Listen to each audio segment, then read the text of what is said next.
Warning: the following video contains major spoilers for the Fire Emblem series. If you would like to avoid spoilers, please exit the video now. All opinions belong to SpeedyHawk and Glitter Valkyrie and are not to be taken as objective fact.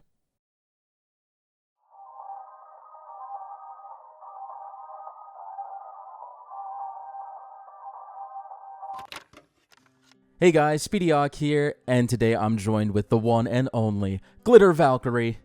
Hi everybody! It's been so long. I'm here! Hello! Everyone's excited about that. But today we are here to make another Fire Emblem tier list, something that's been very fun to do on my channel. Today we're focusing only on the story aspects of the games. Okay. And when I say story, I'm not just talking about the plot of these games, I'm also talking about like character writing, specifically dialogue, world building, stuff like that. So it might just say story tier list, but it means all those things are factored in. It's like story plus. Yeah, exactly. I should put a little plus there. That's a good idea. Are we including like supports in this? Yeah, I mean, we could talk about supports because some games have more solid supports than others. That is very true. I would say. I feel like in the community, Linking 7 has besmirched my name and made me the guy who only cares about gameplay. But I do care about story and writing and characters. Like, I have an appreciation for these things. I feel like I've been turned into the gameplay guy. I don't think that's necessarily true. So I just wanted to put my opinion out there, see if people agree. I know Glitter really loves character writing. I definitely put a lot of emphasis on characters that I love, but also I can give a lot of forgiveness to bad plots if I love those characters, so I'm not sure how objective I'm going to be on this. Tier lists are never objective. Let's just put that out there, okay? This is our opinion. Feel That's free true. in the comments to agree or disagree. I have some very, very unpopular opinions. I should just warn everybody ahead of time. It's okay to disagree, because you will. Glitter and I have disagreed in the past about the stories of a couple of these games. So, you know, we're making a combined tier list here, so it should be pretty interesting. This is going to be tough because we really don't agree on a lot of games, I think. Yeah, I don't think so either, but it'll be fun. Well, we'll find out. And I get the final say because I'm in control of the mouse. I mean, I can also leave the call. All right, so we're going to get started. Glitter, do you want to go in chronological order, or do you want to just, like, jump to random shit? I kind of thought of it in chronological order, so let's go ahead and do that. Okay, starting with Shadow Dragon and the Blade of Light, because I couldn't fit it on the little image Just the there. blade. Yes. It's the title's so long. All right. I figured we could give like a plot summary, maybe just like real quick before each game, before we discuss. Okay. You know, you got Prince Marth, Prince of Altea. There's a country called Dolar, and they invade, they kill Marth's dad, and they kidnap her sister Elise. And the quest is basically fighting the war to try and rescue his sister and bring peace back to the land. And he has to find the Fire Emblem and the Falchion so he can defeat Medeus, the Shadow Dragon, who has been resurrected by a guy named Garneth.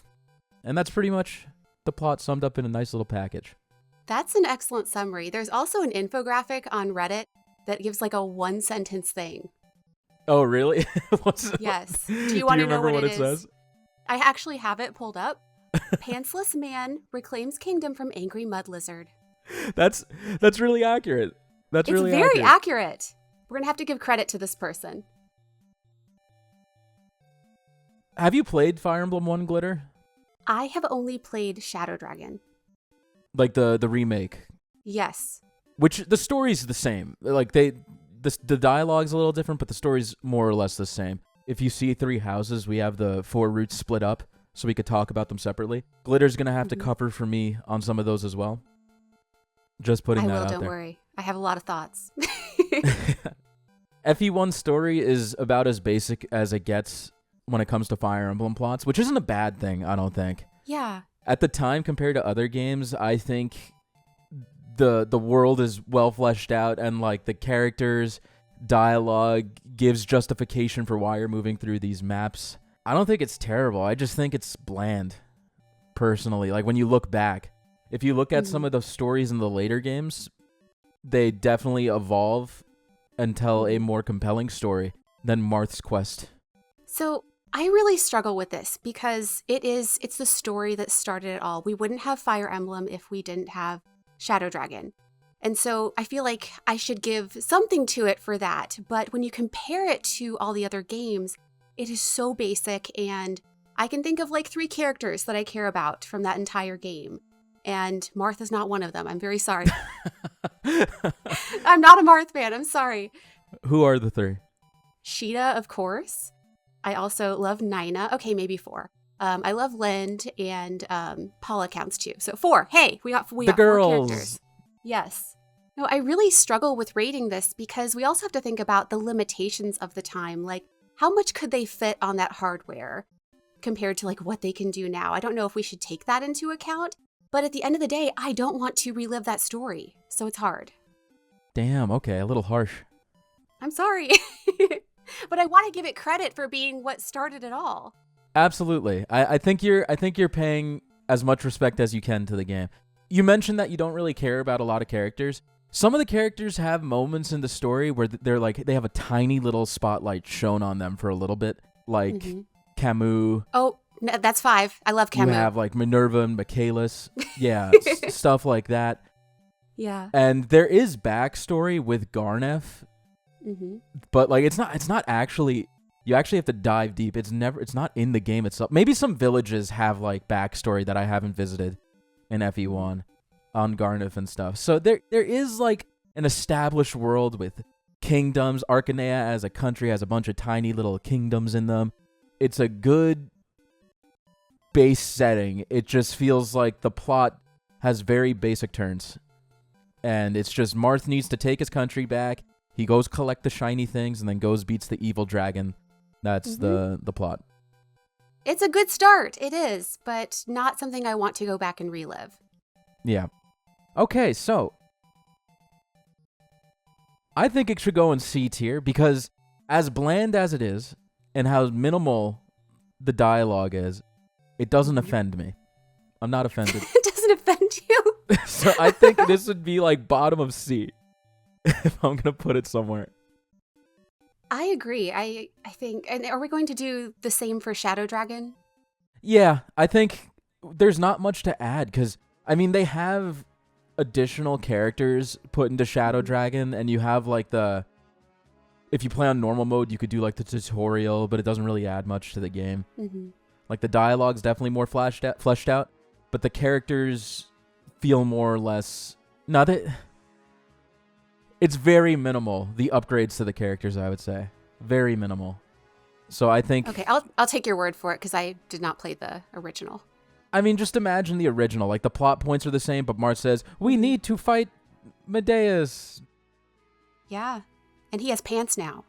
Yeah, he has pants in the remake, right? so it should go a little bit above. Yeah. So yeah, I think I would place them like this, and they would like probably be towards the bottom of the list. But I'll put them here for now.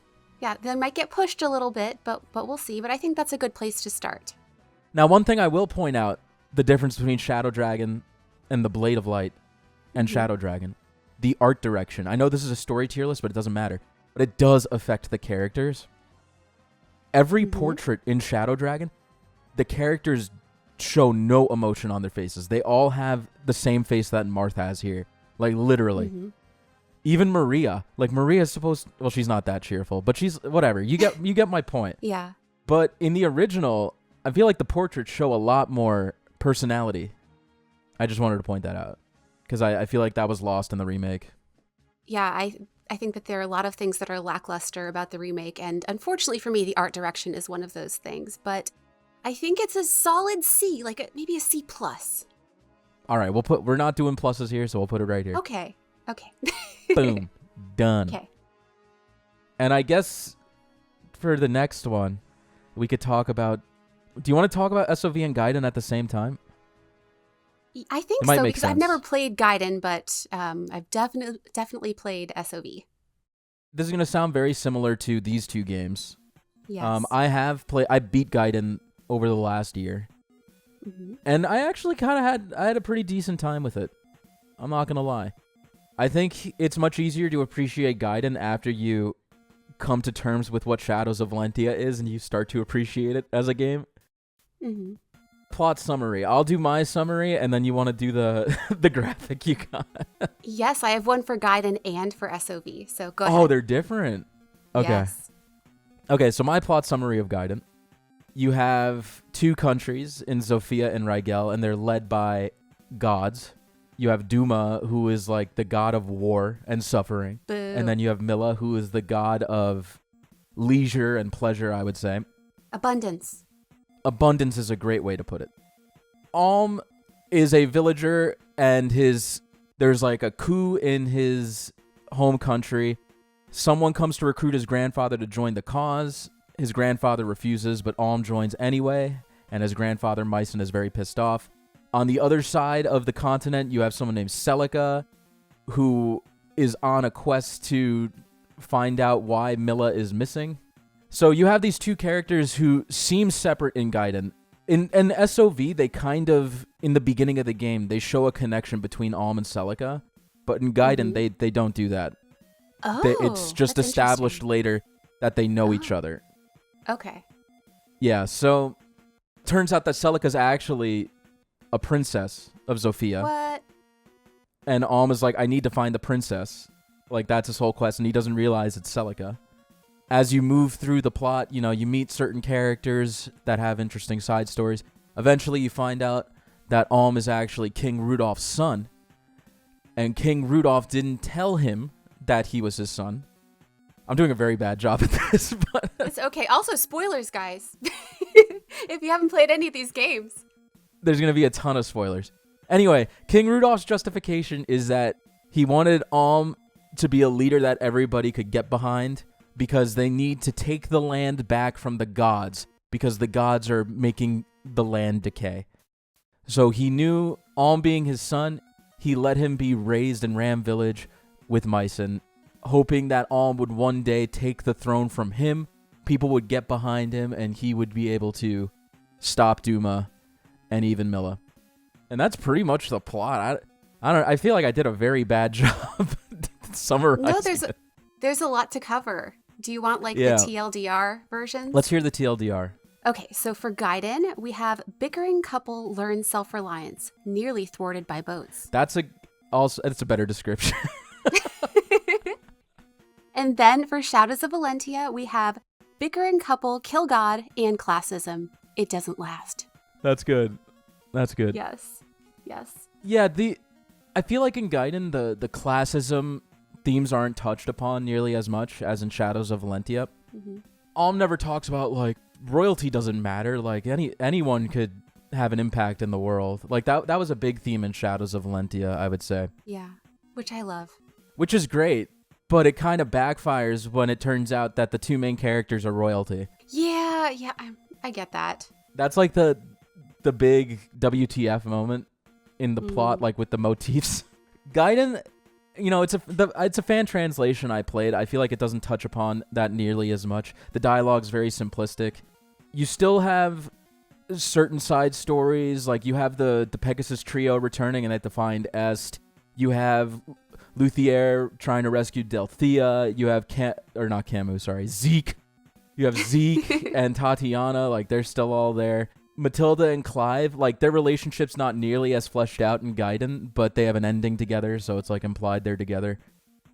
I think Gaiden as a plot is much more interesting than Shadow Dragon. I agree. It would probably still be a C tier plot because it does feel like the go here, beat the warring faction. There are plot twists here and there, like with finding out Alm is royalty, Celica's the Princess of Zofia. I think it's a strong message that humanity doesn't need gods to dictate their lives. They could take control themselves. Yeah. I think this is how I feel about Gaiden. Are you going to rate Shadows of Valentia differently? Absolutely. Okay, good. Because I feel like I can't say anything about Gaiden, not having played it, but I have some strong opinions on SOV, so go ahead. Oh, why don't you start with SOV then? Because I feel like I've been yapping. I love this game. I love this story. I think that Alm and Celica are fantastic protagonists. I think they're super, super endearing. I love their different stories and how they come together. So that alone makes it a fantastic game for me. I love the relationship between Milla and Duma. I think there is a lot there. I love the little tie-in with the White Wings because it's like, oh, hey, I know them. I know them. It's really neat to see them. And I just think generally it's a really fun story to experience. I like the little twist with Rudolph. I think that's nice. I think that Celica's backstory was a little bit more transparent than I would have liked. Like, I think we all knew where that was going. Yeah. With the whole princess thing. But generally, it is a game that I would absolutely go back and play and want to experience again. Yes. I think Shadows of Valentia absolutely expands on the plot of Gaiden, where, you know, like I said in the beginning, that prologue with the children in Ram Village and like Celica being there adds so much to caring about Alm and Celica and their relationship. In Gaiden, you're like, oh, these two characters are just like here. It just feels like they spawn in the world. Where Myson's like, she's waiting for you. And you have to like go up the stairs and talk to Celica. You do that in Gaiden, and they have like pretty much the same conversation, but that's the first time you see them on screen together. Oh, wow. That makes it so different. That's a great moment, though. Yeah, absolutely. The presentation of Shadows of Valentia, the dialogue, the music, it really adds so much to the story. These little things add up. Mm-hmm. And Shadows of Valentia also has Berkut and Renea, which are just absolutely fantastic additions to the story. Yes. Villains I care about, sort of. Yeah. They add more characters like Faye and Conrad that aren't as impactful. You're not helping. But yeah, as I was playing SOV, I felt like the story really made me want to continue pushing on and help Alm and Celica on this quest to win the war against Ragel. Mm-hmm. Now, in terms of a story, it has its issues, like what I mentioned earlier, with the nobility thing. Like, Alm is trying to shatter classism, and it turns out he's the head honcho. That's like a big contradiction. I don't know if I agree with this opinion, but I've heard everywhere that this game treats women very unfairly in the story. Does it? Well, as a woman, I am not offended. It puts them in the damsel role a lot. Every woman is a damsel at some point in the story. I mean, do people not play Mario then? Sorry, that was a little spicy. Spicy glitters here. I know it's a little bit early to start with that, but and I know I clearly don't speak for all women, and there are certain types of media that do bother me a little bit, but SOV is not one of them. I think Sonia's cool. Yeah, is Sonia a damsel? No, she's going out on her own. She's trying to help her sisters. She's a badass, actually. Anyway, SOV. In terms of, like, I know I said this is a story tier list, but the characters and dialogue will have impact on it. I think the characters and the dialogue, and just like the writing itself, maybe not the plot. Mm-hmm. The plot's fine. The plot is fine, but the writing itself elevates Shadows of Valentia super high for me. Yes. I think it's an A tier. Agree. Yes. A for Alm. Yeah. Now, mind you, if you go back and play Gaiden, you will get bullet points of the plot from this game. It just lacks what carries it, which is the writing, the dialogue, the character exposition. Berkut. You need Berkut. And it's so pretty. I love the art style in this game. It's pretty, and a lot of scenes, like the emotion in the scenes is elevated because of Shadows of Valentia's presentation. When Alm kills Rudolph in Gaiden, like, you don't even consider the tension in that battle. You just think he's another boss. Like, oh, he's the king, whatever. You fight him, and then he's just like, Alm, you're my son. Like, you need to take back to... Like, the whole exposition is a dialogue like Star box. Wars. Yeah, exactly. Like, there's very little emotion, but Shadows of Valentia adds the CG. You hear the voice acting of Alm, like, coming to this revelation on his own. Mm-hmm. Like, the impact it has on him. It adds so much. So, A tier for Shadows of Valentia. Excellent. Agree. You want to move on? Yes. All right. So, while we're rating games together with their remake, I think we should do FE3 and FE12 at the same time as well. Mm-hmm. Okay. Mystery of the Emblem. I will give my summary.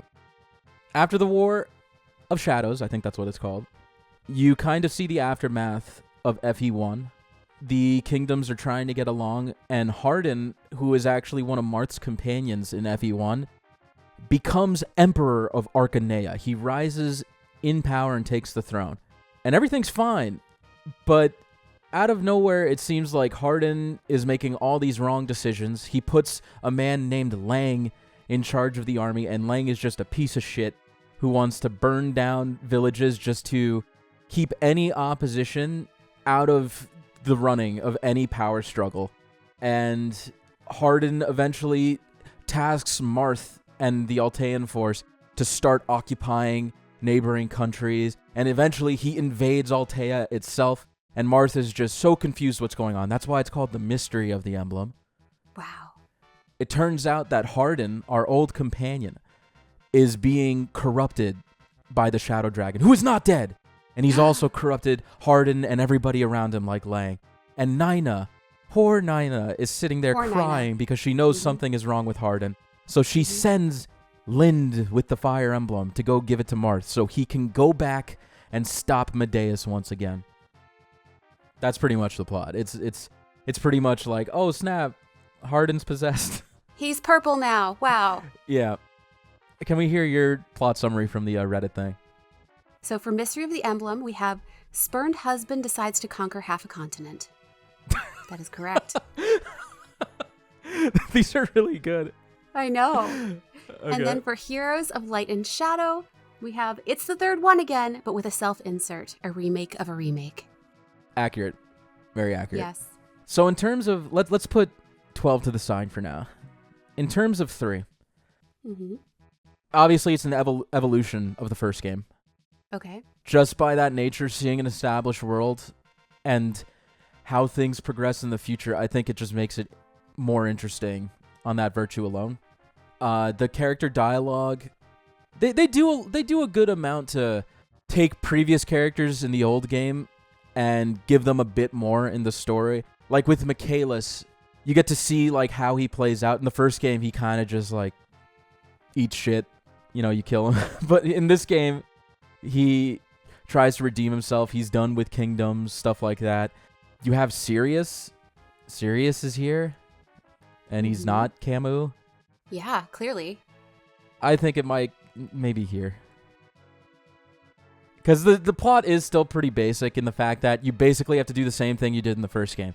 In this game, you need something called the Star Sphere or something. It breaks up into a billion pieces. You have to collect the pieces so you can uncorrupt Hardin. You end up killing Hardin anyway. Yeah. Yeah, and then you need to get the Falchion and the Fire Emblem back so you can beat Medeus. It's pretty much the same story, but now it has a twist on some of the established characters. Yeah, I don't feel too strongly about it.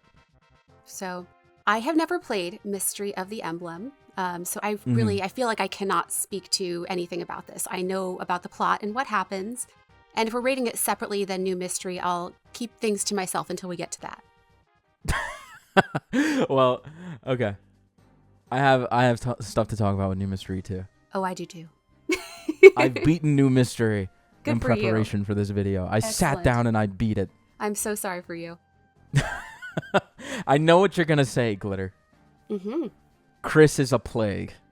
Agree. Yes. And he brings the story down. He or she. Now, mind you, New Mystery of the Emblem also has additional characters that aren't in Mystery of the Emblem. And you have the plot of Katarina and Eremia and her orphanage of crazy children trying to assassinate Marth. It's nothing special. Basically, Medeus brainwashes or like corrupts Eremia, who owns an orphanage, and he's like, go kill Marth.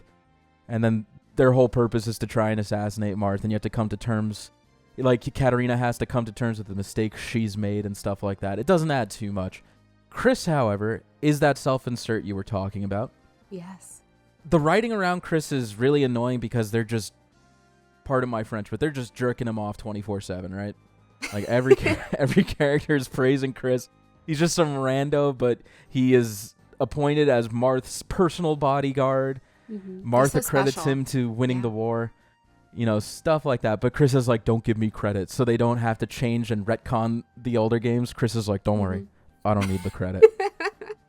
But I think more people complain about Chris than if you just pretend he's a cardboard cutout and he's just there along for the ride to help the narration move along.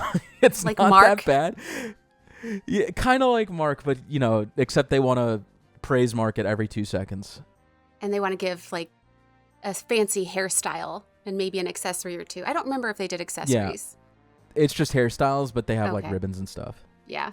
But yeah, I think, Chris definitely doesn't feel like he needs to be there. It was just a novel concept. Like, how can we make players more invested in the game? Oh, we'll do an OC. Chris was the first create a character avatar, whatever you want to call it, in Fire Yes. Emblem. So they were Yeah. experimenting. Now, the writing's not the best around Chris. And mind you, we are playing a fan translation of this. So I don't know if the dialogue was any better in Japanese. It's probably not. Chris is just a nuisance, but he doesn't really detract from the plot, I would say. Mm-hmm. But yeah, the writing's just annoying. So would you put it in D or C?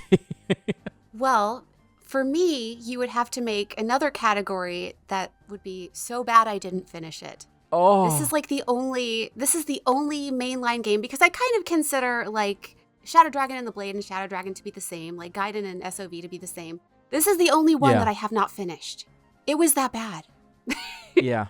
I couldn't do it. The story's pretty bland, too.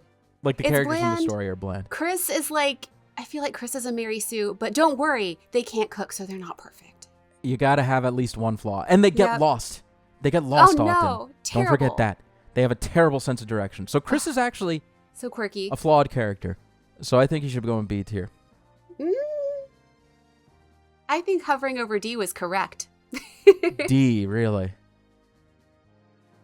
I guess I shouldn't rate it because I didn't finish it, but I know what happens. And I actually really enjoy Nina as a character. I think that her story is very tragic, but I don't think it's a very good plot overall. But it's better than Shadow Dragon. Is it? I As a finished Shadow plot. Dragon. As a plot. I don't know. I guess maybe. I don't think know. it's Shadow Dragon's like it's basic as hell. New Mystery of the Emblem is basic as hell, but there's some embellishments here and there. But yeah, I'm willing to put it either at the bottom of C or top of D. Sorry, top of D. I'll let you make the decision because you actually finished it. All right, let's put it in D. Okay. It wasn't very compelling. Mm-mm. Okay, let's move on. Let's do it. Genealogy of the Holy War. Yes. Now, I'm going to give my very long-winded plot summary. I'll try and keep it short. Okay? Okay. I mean, mine is a really succinct thing. Okay. Let me try and summarize Genealogy of the Holy War. Okay. Okay. Sigurd, I think he's a prince. I forget. Is he a duke? Duke. That's a good title. He's a noble. He's a noble with a horse. He's a noble of Chalfi. Genealogy of the Holy War is a story that really fleshes out its universe. You have tons of different kingdoms and dukedoms and the power struggle that occurs between them. So Sigurd's just a dude, bro. You know, he went to the academy. He's kind of a chill dude. This girl named Aideen gets kidnapped by a neighboring country, and Sigurd is not having it. So he goes and he tries to take her back with a few of his friends and knights. And in doing so, he invades a neighboring country, and shit just starts to do a domino effect, right? He just has to keep invading countries. That's just what Sigurd does. He eventually meets a beautiful woman in a forest named Deirdre, and he falls in love at first sight. But there's a dude there who's like, don't chase her. She is part of like some weird mystical tribe, and you're not allowed to do the deed with her. And Sigurd's like, I don't care. That's just, bullshit. He's in love. That's superstition. That's superstition. Love conquers all, right? So he pursues Deirdre. They get married and have a kid.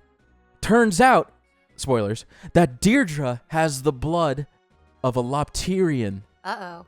So in the background, you have the villains. This guy named Manfroy really wants to revive the Dark Dragon. And in order to do so, he needs to take people with the blood of Lopterians and have them have an offspring. Deirdre happens to be one of those people. She gets kidnapped and pushed onto Arvis. Little does Arvis know, in the background, Manfroy's plan is to make them have children. They're fucking siblings. Yeah, they're super related, guys. It's gross. Anyway, not important. Oh, also her mind was wiped, right? Did we touch on that? Yeah. Brainwashed. She got doesn't know. brainwashed. She forgot Sigurd, who's the best. Yeah. Anyway, they have a kid. They have 2 kids. They have Julia and Julius. Turns out that Julius is possessed by Loptis, and it's bad. And Arvis is like, oh shit, what have I done? Mm-hmm. So there's so much in this story that my summary did not cover like half the fucking shit. So it's a terrible summary.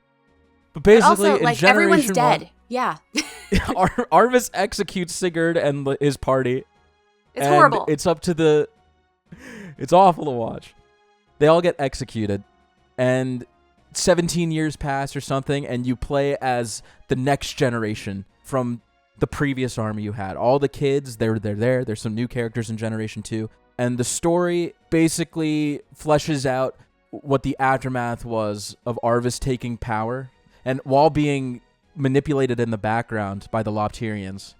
So Seliph, who is Sigurd's son, has to go on this quest to save the land and finish what the previous generation couldn't. I think that's like as basic of a summary as I could give. Yes, it's very involved. You guys should play it. Yeah. Extremely involved. I did not do it justice. Do you want my TLDR? What is our summary? Yes. Okay. A tragedy in 2 acts. Love, loss, and many dead horses. That's actually poetic. Yes.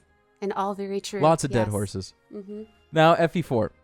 FE4. I think as a plot, it is super interesting. I agree. The characters in Generation 1, at least, you end up caring about like 90% of them because the story gives them tons of moments to shine, I would say. Mm-hmm. And the gameplay itself does a great job of bringing personality to these characters. And you see their motivations. You know, just spoilers. But when you're in the final chapter of Generation 1 and you have to watch Quan and Ethelyn in the desert being chased. Oh, it's horrible. It's like one of the most heart-wrenching things I've experienced in Fire Emblem. As a game that's like earlier in the series, I think it's so much of a step above the games that came before. It's insane how much better the story and the characters are. They did an amazing job with it. This game is massive, and it does a lot to establish its universe. Mm-hmm. So if you are a person who enjoys lore, or you enjoy political, like, mind games and struggles and war games, like Genealogy, the Holy War is right up your alley, I would say. I agree.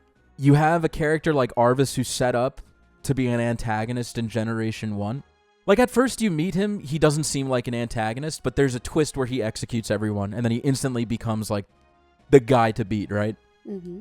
But he has a moment of redemption, realizing that he was manipulated, realizing the monster his son is, and he does what he can for Seliph to help Seliph take Julius down and save the land.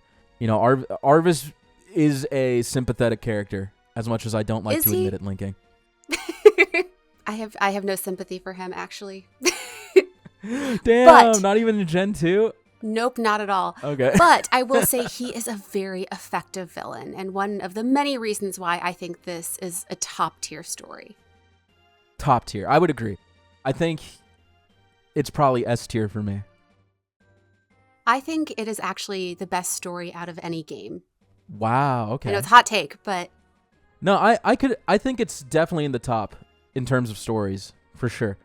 Yeah, I think that it has such a varied cast of characters with...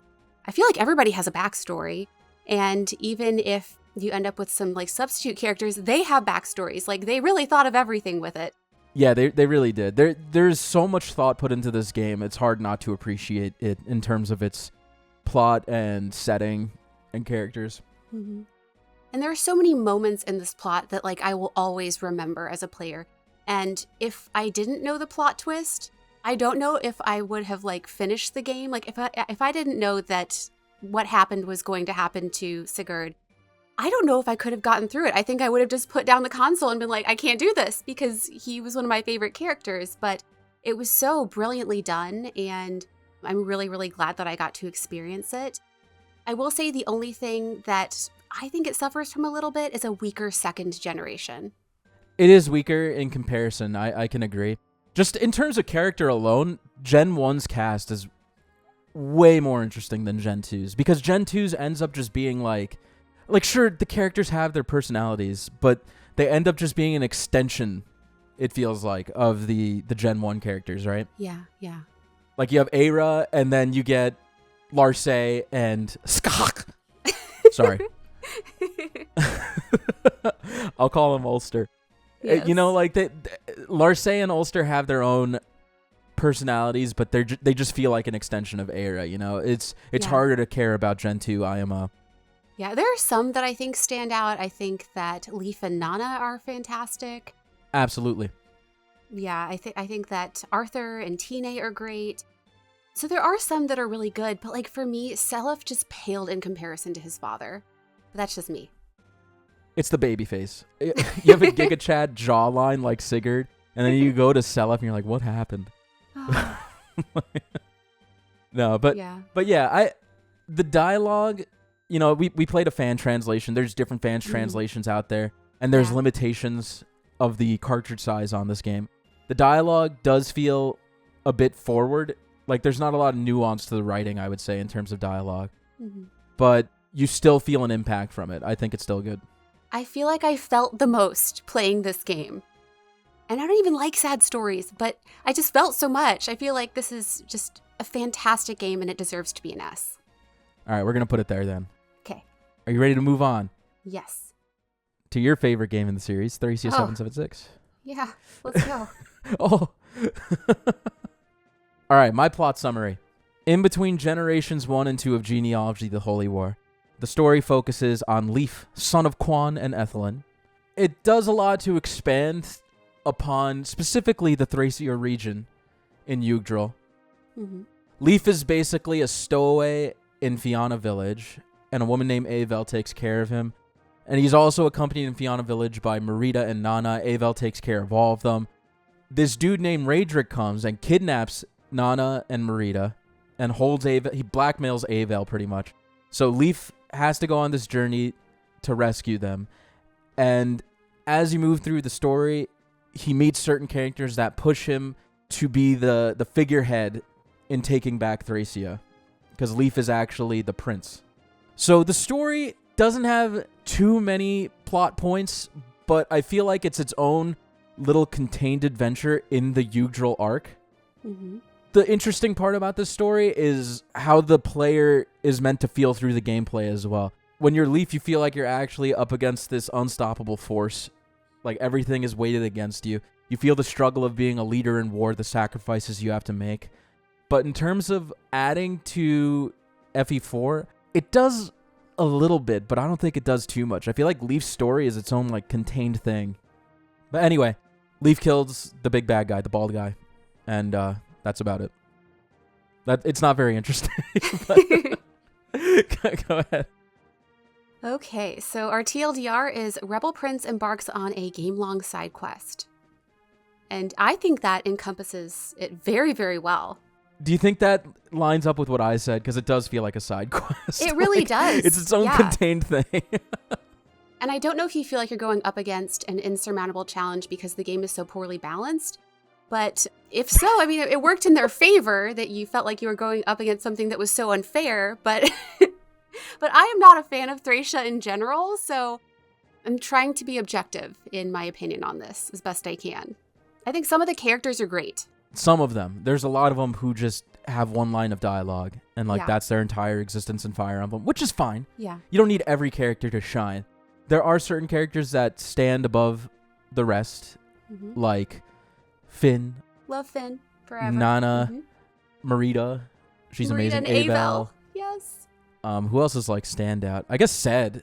He was just like the absolute savior for me on my playthrough. But oh yeah. That was the game that made me care about Ced because he helped me so much. You have interesting characters sprinkled throughout the game, and like I said, it's a contained story that has some interesting plot points. It just feels kind of irrelevant when it's stuck between Gen 1 and Gen 2 of FE4. Yeah, like you don't have to play it to get everything out of FE4. I think some people might disagree with that, but I just personally don't. I think you don't even need Thracia to tell FE4's story. It's just like a sneak peek into what happens. Yeah. I think the Finn stuff is fantastic and made me care about those characters even more. But like the rest of it, there's so much that I don't remember. Like, not a lot stood out to me. Probably because I was so traumatized playing it, but... So where are we going to put this?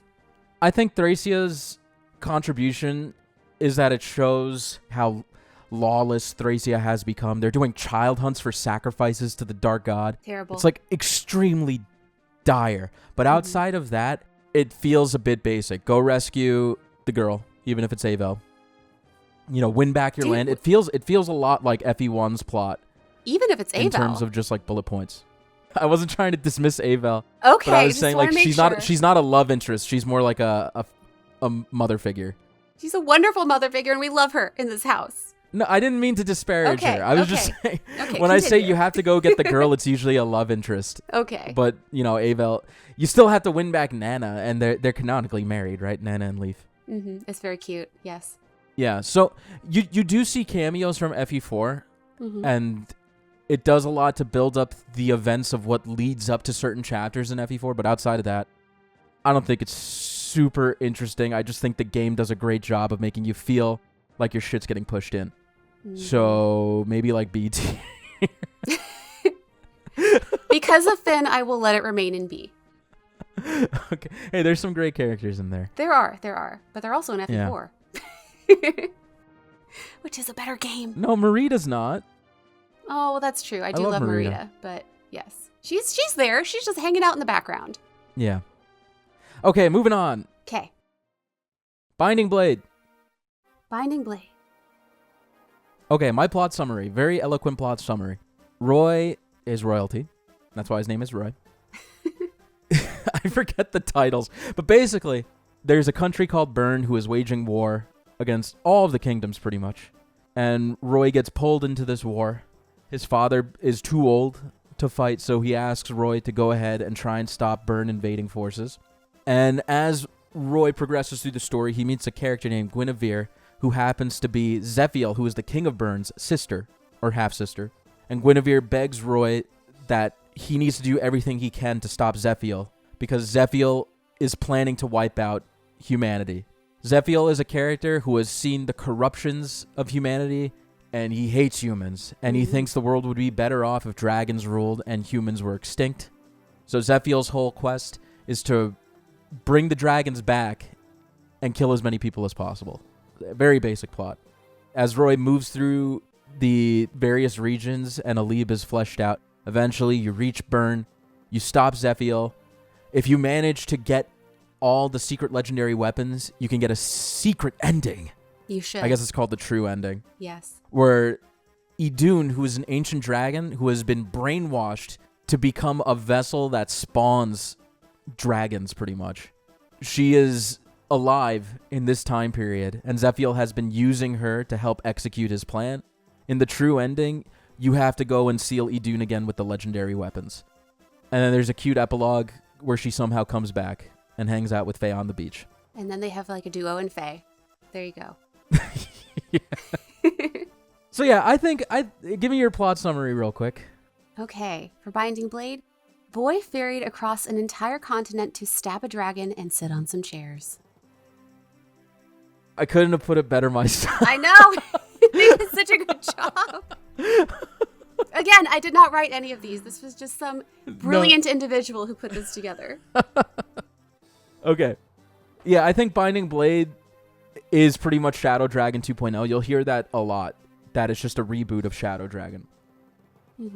I think it does a better job with its characters and its plot than Shadow Dragon. Yes. But it's still pretty bland, I would say. I think Binding Blade is the most middle-of-the-road Fire Emblem game for me. Like, I don't love it. I don't hate it. It's fine. It's there. It's a solid game, but I don't really want to go back and experience that story necessarily. Yeah, it's not too interesting. I think the story becomes a lot more interesting when FE7 comes into the conversation. Agreed. Because before that, Zephiel just seems like, okay, he hates humans, whatever. But in FE7, you get to see Zephiel's backstory and what drove him to that point. You know, I think that adds so much to Zephiel as a character and the motivations that are in Alib. So Binding Blade on its own, I would probably put it like above Shadow Dragon, but below Mystery of the Emblem. Oh, really? Personally. But Lilina's there.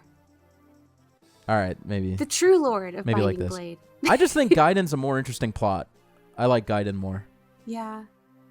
Yeah, I can't speak to Gaiden, but I feel like for Binding Blade, like, it's just a solid game, and I feel like I should give the credit with Zephiel to FE7 because that's where you really learn about why he is the way he is. And he's actually my second favorite villain in the entire franchise, but I feel like the credit should go with FE7 to that.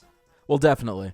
Binding Blade has tons of characters, and a lot of them are not fleshed out, but there's some who are great. You know, you learn to love certain characters. Fear is great. Yeah, it feels a lot like Shadow Dragon, because if you look at Shadow Dragon's cast, and you like put it up against Binding Blades, you can just like draw lines where they connect. You know, you have Rutger, you have Navarre, you have Board Cord, you have Lot and Wade. Yeah. Well, there's no Barst, I guess.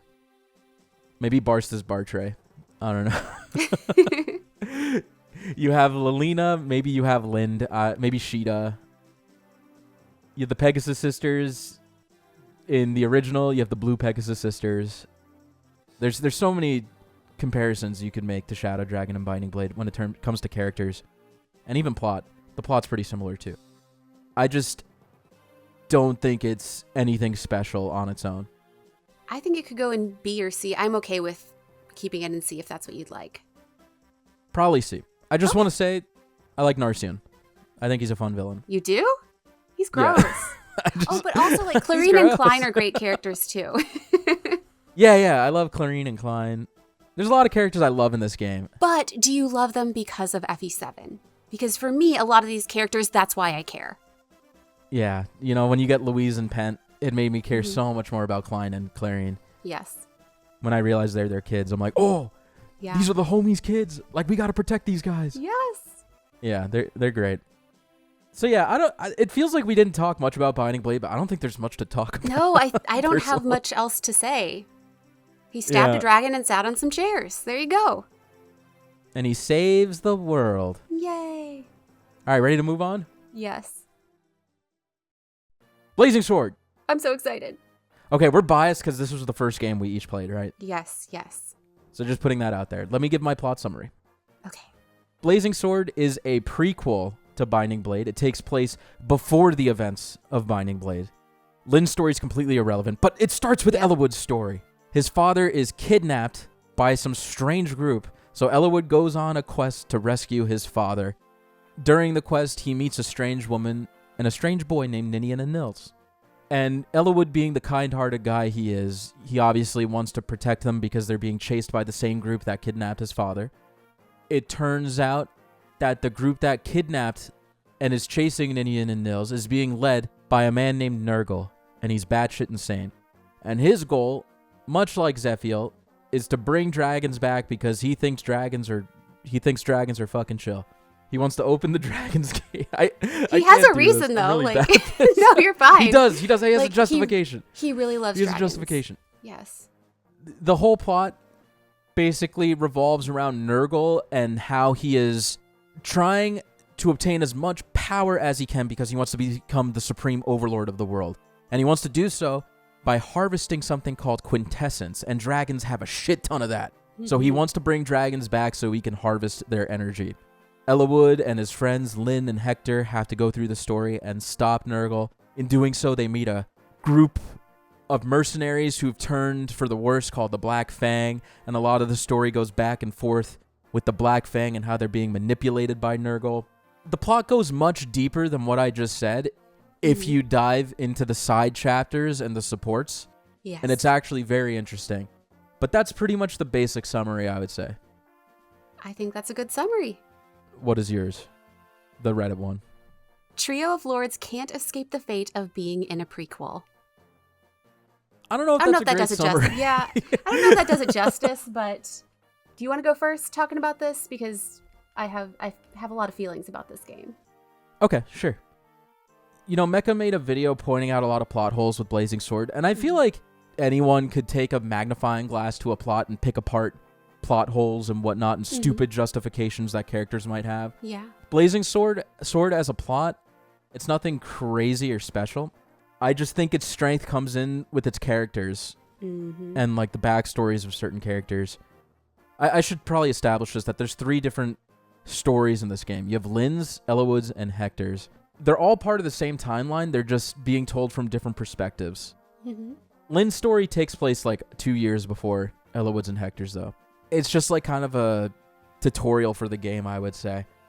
Eliwood's and Hector's story don't really differ too much. They differ on certain aspects, but in Hector's story, I believe you're able to learn more about Nurgle's past and his relationship with one of the characters that you meet at the end of the game named Athos, and the land of Arcadia where dragons and humans coexisted. Nurgle is actually Ninian and Nils' father, which I didn't know for the longest time because it's so buried in the game. Oh my gosh. I didn't know. Oh my goodness. Yeah, so it's just tragic how he's using his children to try and open the Dragon's Gate again. That's his whole goal. That's why he's pursuing Ninian and Nils. Yes, but it's so interesting. When you take the extra steps to dive into the supports and all the Gaiden chapters that are like impossible to unlock. Like you have to kill that magic seal guy in like 3 turns and he has 100 HP or something stupid. Oh, it's not that bad. It's worth it. It's bad. But yeah, it's worth it. You get a lot. So what do you have to say about this game? Okay, so I'm going to try to organize my thoughts as best I can because it is my favorite game in the franchise. But I think that this is a fantastic story. I think that a few of the lords are absolutely fantastic. I think that Hector has so much personality. I think that his and Eliwood's routes are definitely worth playing and really, really good. And I love all of the relationships with all the characters, even the minor ones. Even if you look into supports from Sarah, like there is so much story there. And even though she doesn't really impact the main story, like they put so much into every single character, it feels like. And so that is really nice. I think that the villain with Nurgle is so compelling. I love his story, even though I kind of hate him, I love him as well. And I think the Black Fang is really interesting too. So for me, this is an S tier game. S tier? Yes. Oh, also Zephiel. We didn't talk about Zephiel. Oh yeah, how could we forget? Sorry. Yes, let's talk about the Black Fang first. Okay. And then we'll talk about Zephiel. The Black Fang is probably, I'm biased because it was my first one. It might be my favorite villain group. Interesting. Or antagonist group. And the only one that comes even close is probably Sacred Stones. Yeah, Sacred Stone's my favorite, but go ahead. I think the Black Fang is better than Sacred Stones, though. All the villains in Sacred Stones, sorry. Okay. Personally. I just think the story of Jafar and Nino and Linus and Lloyd, like their backstory, how they were once a happy family, and some crazy woman named Sonia comes and marries the figurehead of the Black Fang, and the whole organization just turns into an assassin group, pretty much. I think just Jafar's story alone makes the Black Fang so awesome for me. I don't know how you feel about that. I'm not a huge Jafar fan, or Nino for that matter, but I think that Linus and Lloyd are very compelling characters. I really love the both of them. I hate what happened to them, so they definitely made me care about them, which was nice. And also, that the last couple of chapters in FE7, when you have to start to fight some of those characters, it was just so beautifully done. Agreed. You were saying like so many characters have development. I think one of the standout moments for me and like realizing how much these characters are fleshed out was Matthew and his relationship with Layla, who's just like an NPC on the side, right? Matthew's one of the first characters you meet in Lynn's story, and it turns out he plays a much more important role in the story, and he's actually like Hector's confidant. He's a spy for Ostia. Like when you meet him in Lynn's story, you don't even realize that. Yeah. Just it's a very simple story about how 2 spies are in love, and once they're done with their work, they want to settle down. Tragically, Layla is killed by the Black Fang, who she is tracking as her assignment. Just seeing how Matthew reacts to that, it does so much. It moved me, honestly. He's such a great character. I cannot believe he does not have like an extra form in Fae at this point. It's crazy to me. Fae doesn't care about good characters. I don't understand. But it's so well done, and he is stone cold. He just keeps going, but you can see that he's so upset. Like, there's so many fantastic characters in this game. Like, yes. It makes the story so good. It makes me care. there are so many moments that I will always remember, and I can't say that for every game. And so I really think it's an S tier story. Let's talk about Zephiel, though, before we go. Oh, yes, yes. Okay, so in FE7, you actually meet Zephiel as a child. You know, he's probably a young teenager. Mm-hmm. And you get to see what a piece of shit his father, King Desmond, is and how he's mistreated. Desmond is extremely jealous of Zephiel to the point where he tries to have him assassinated multiple times. Mm-hmm. Desmond does not get along with Zephiel's mother. You know, I don't know if they had an affair or something, but they hate each other. They're divorced. And Desmond hates Zephiel so much because he lives with his mother, and his mother keeps using Zephiel, like as a pawn. Like she's basically saying, Zephiel's going to take the throne from you, and you're going to lose power to him, and in turn, I'm going to get the power, right? Mm-hmm. She's feeling like the fire. She's also a piece of shit. Oh, yeah, they're all terrible. Like, the only good person in his life is little Guinevere, and their relationship is so cute. His half-sister. Yes, and it makes things so tragic what happens later on. Guinevere and Zephiel love each other unconditionally. Guinevere lives with Desmond. I should specify that. Mm-hmm. And Zephiel lives with his mother, who I forgot her name because she's not important. But you know, you have these two half siblings, but they're torn apart by their parents, pretty much because their parents hate each other. He's forced to face it head on when he comes to terms with the type of person Desmond was. And as he grows up, he realizes how corrupt humanity is, and it leads into FE6, where he wants to unalive all the humans. Boom. And also that last little picture at the end of FE7, where he's sitting on the throne looking evil, is just like the best way to end it. Oh my gosh, it's so good. It's so good. I beat it when I was like 12, 13. Mm-hmm. I was in bed, like in the dark with my Game Boy SP. Yes. And the screen turns red with his evil gaze and that noise it makes. I got jump scared. Like I had nightmares that night. It was so terrifying. It was so back good. then. Yeah, it was great. Anyway, yes. I think FE7, you said S. I was going to put it top of A. Can we please put it in S? I'm willing to put it in S. I don't think it conveys as much as Genealogy of the Holy War, but the characters, I would say, are either equal or better. Agreed. But I would probably put it here. Excellent. Sacred Stones. Sacred Stones. I'm not too fond of this game story. How dare you? How dare you? But I will do my very basic plot summary. Okay. Erica and Ephraim are royalty. They're twins of Renee. And the land of Magvel has these sacred stones that protect all the people, right? This other region called Grotto, their leader wants to destroy the sacred stones for some reason. And Erica and Ephraim are like, that's not cool. We're not going to let that fly. So there's a war that breaks out, and Erica and Ephraim's father is killed on the throne. So Renee is under panic, trying to bring things back to order, I would say. They have to work with the other royals and try and protect the sacred stones. That's the whole plot. But there's this dude named Leon who is an orbiter, a beta male orbiter. Be nice. Stop.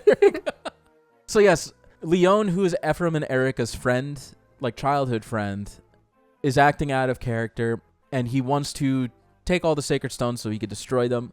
Leon is possessed by a dark god named Formotis, and it has possessed Leon to resurrect his father, and his father is just a puppet who is being used as a figurehead by the dark god. And they want to destroy the sacred stones because obviously the dark god wants to destroy the land. So I think the interesting parts of the story, it stems from Leon's relationship to Ephraim and Erica and how it's been twisted by this corruption. A lot of Fire Emblem plots involve corruption and possession. Yeah. So it's kind of That's why they have so many fallen banners. Yeah, exactly. So yeah, Ephraim and Erica save the land. The end. After you.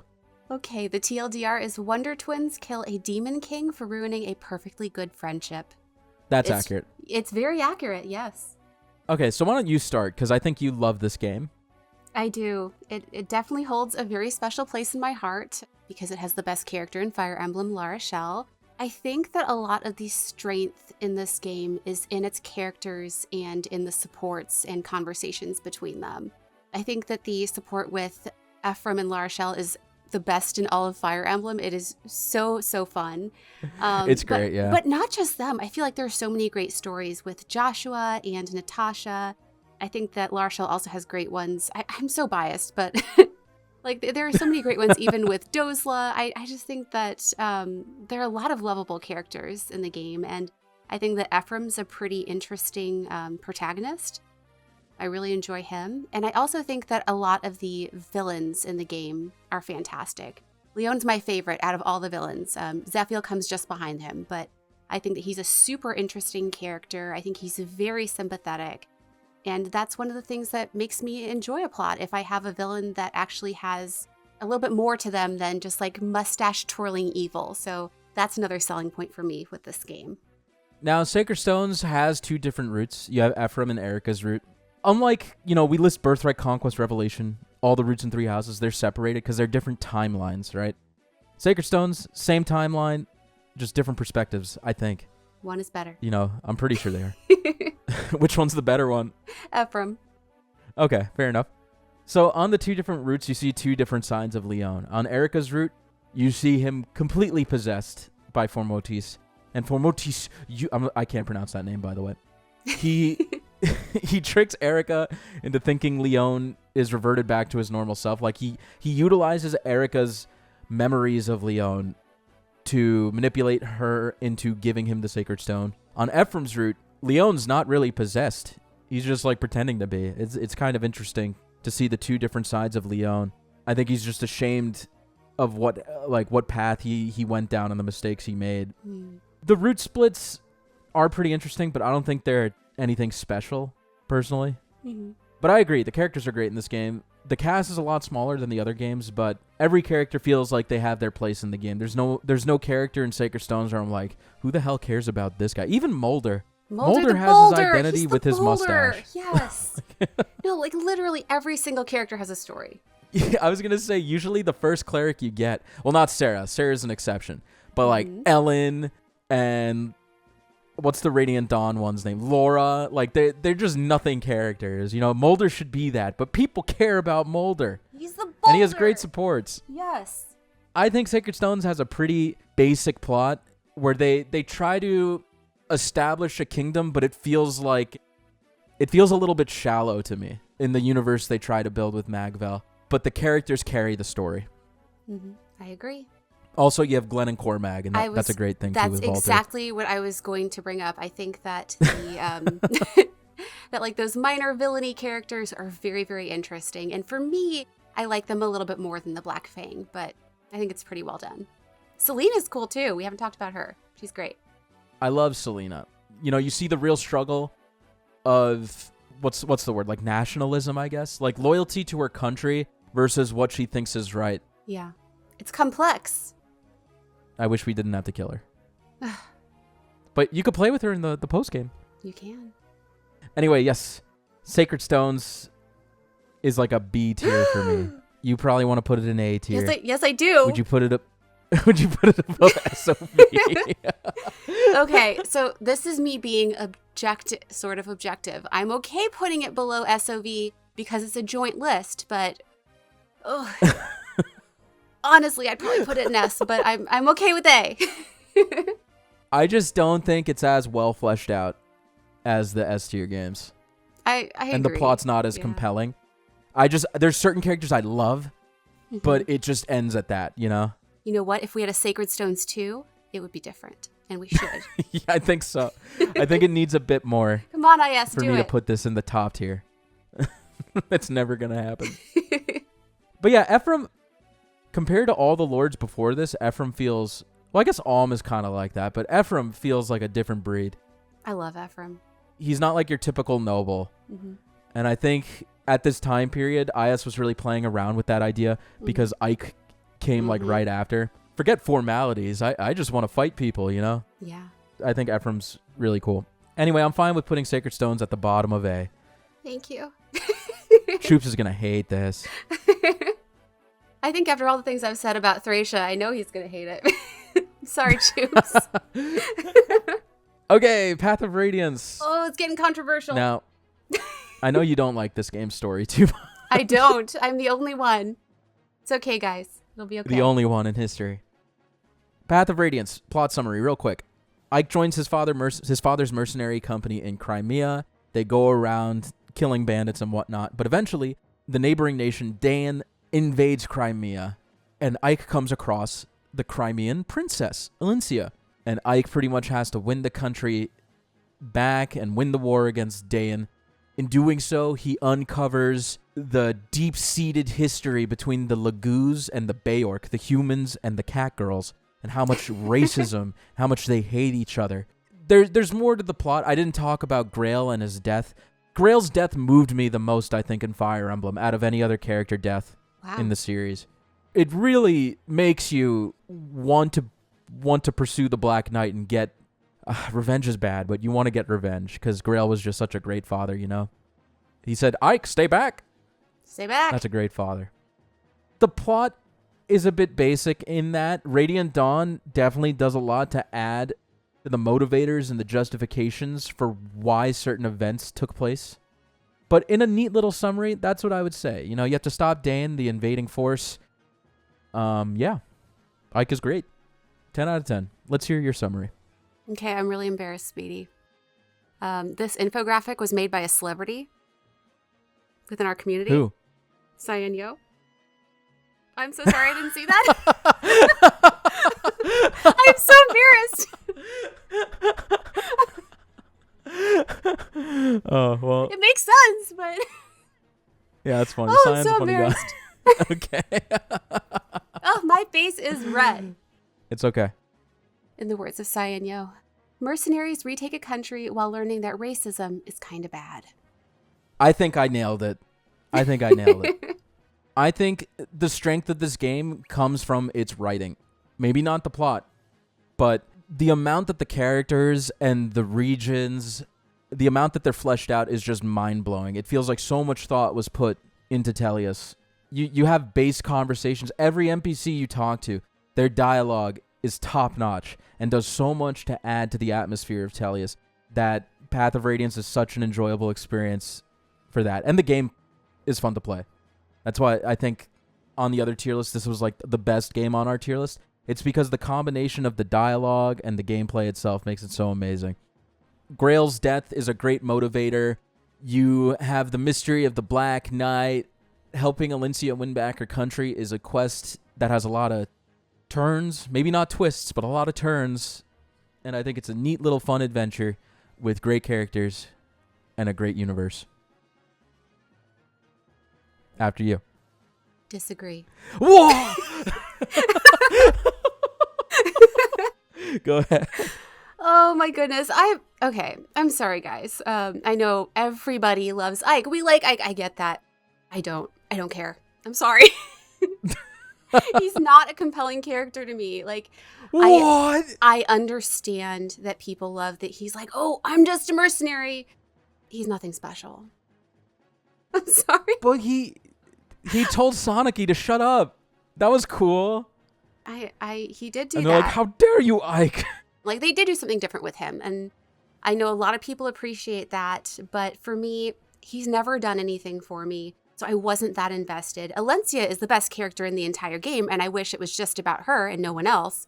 If so, it would have been an S tier game because she's the best character. Okay. A lot of it is centered around Ike and his family. And for me, if I don't care so much about the characters, then it just kind of falls flat. So I think that... You don't care about any of the characters or just Ike? I know you care about Valentia, but like, what about the rest of the cast? So I'm trying to separate like who is just in Path of Radiance versus if they get added in Radiant Dawn. Like, I love the birds. Birds are great. I love Ranulph. And we'll get into Radiant Dawn with Micaiah, but just generally in Path of Radiance, like, there are not a lot of plot points that stick out in my mind in the story. The thing with Grail was just like, okay. Wow, like, really? It was sad, but yeah, like, I can think of so many more sad moments, like with Quan and Ethlyn, like, so devastating. Okay, yeah. You know what? Fair enough. Punch in the gut. And I can't remember if the Black Knight twist is in Path of Radiance or Radiant Dawn. It's not. It's in Radiant Dawn. Okay, so I won't talk about that. Generally, I don't want to go back and play this game. I don't care to experience it, but Alencia's great. You're going to make me cry. I'm sorry. No, it's okay. Now, Path of Radiance story. The world it establishes is super rich. That's what makes it great. Mm-hmm. But Radiant Dawn uncovers so many mysteries and answers so many questions that Path of Radiance raises. Mm-hmm. So as a package, they're really good. Path of Radiance on its own, I can admit, the plot's nothing super special. You know, your little sister has this medallion, and she sings a song, and it doesn't make sense, but it calms everybody down and shit. It's not, like, all that stuff is fleshed out in Radiant Dawn. Mm-hmm. It's better than Thracia. I agree. Yeah, but, like, just the dialogue alone wants to make me put this in A tier. The dialogue is so good. I mean, you can. It's fine. Okay, I'll put it in B, just to be controversial. If you want to put it in A, I don't want you to cry. I'm not gonna cry. I can accept the plot's like pretty basic. You know, go beat the Mad King, win back the country. You know, blah blah blah. But if you want to, I'll give you that because we're going to talk about Conquest in a little bit. So, Okay. So I will give you that. I'm gonna put it in A tier, bottom of A tier. Okay. Personally, I think it's better than Sacred Stones, but How dare you. for the sake of the combined tier list, we'll put it here. Okay. Nah, you know, as a plot, it's nothing special. But racism, Glitter. Racism's bad. It's a good universe. That's all I can really vouch for. The dialogue and the universe are great. Play Verdant Wind. Okay, Radiant Dawn. Mm-hmm. Plot summary. After Dayan is defeated by Ike, they are in a dark time. They don't have a leader. They're under the control of the neighboring country of Benyon, who is a bunch of corrupt politicians who exploit the people of Dayan. Micaiah, a Dayan native, doesn't like what's going on. She loves her country and she hates seeing what's happening to them. So she's part of a mercenary militia called the Dawn Brigade. And they go around fighting Benyon soldiers who are oppressing the innocent citizens of Dayan who have nothing to do with the war. Maybe they do have a little bit to do with it. But she goes around beating up Benyon armies pretty much, right? Mm-hmm. Eventually, Micaiah meets the son of Ashnard, the king of Dayan that Ike killed in Path of Radiance. His son Peleus is led with an advisor named Azuka, who assures Micaiah that in order to win back Dayan, we need to use Peleus and you as figureheads to win the war against Benyon, or whatever, like push them out of the country, right? Mm-hmm.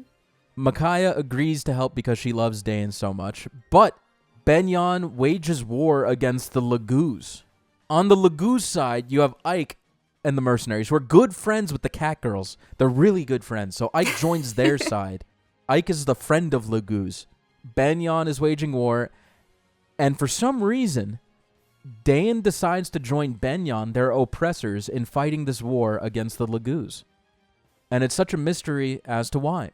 And it turns out that it's one of the dumbest plot justifications for why a war is being fought by a certain faction. When you know these characters are good-hearted people, Peleus signed a contract that said if he doesn't help Benyon, Dayan's gonna explode. And that's the whole... and if Peleus does anything to breach this contract, Dayan is gonna explode. And that's the whole reason why Micaiah is fighting against Ike. Okay? So many things about this plot flesh out Path of Radiance, like the history of the Serenus massacre and like what actually happened.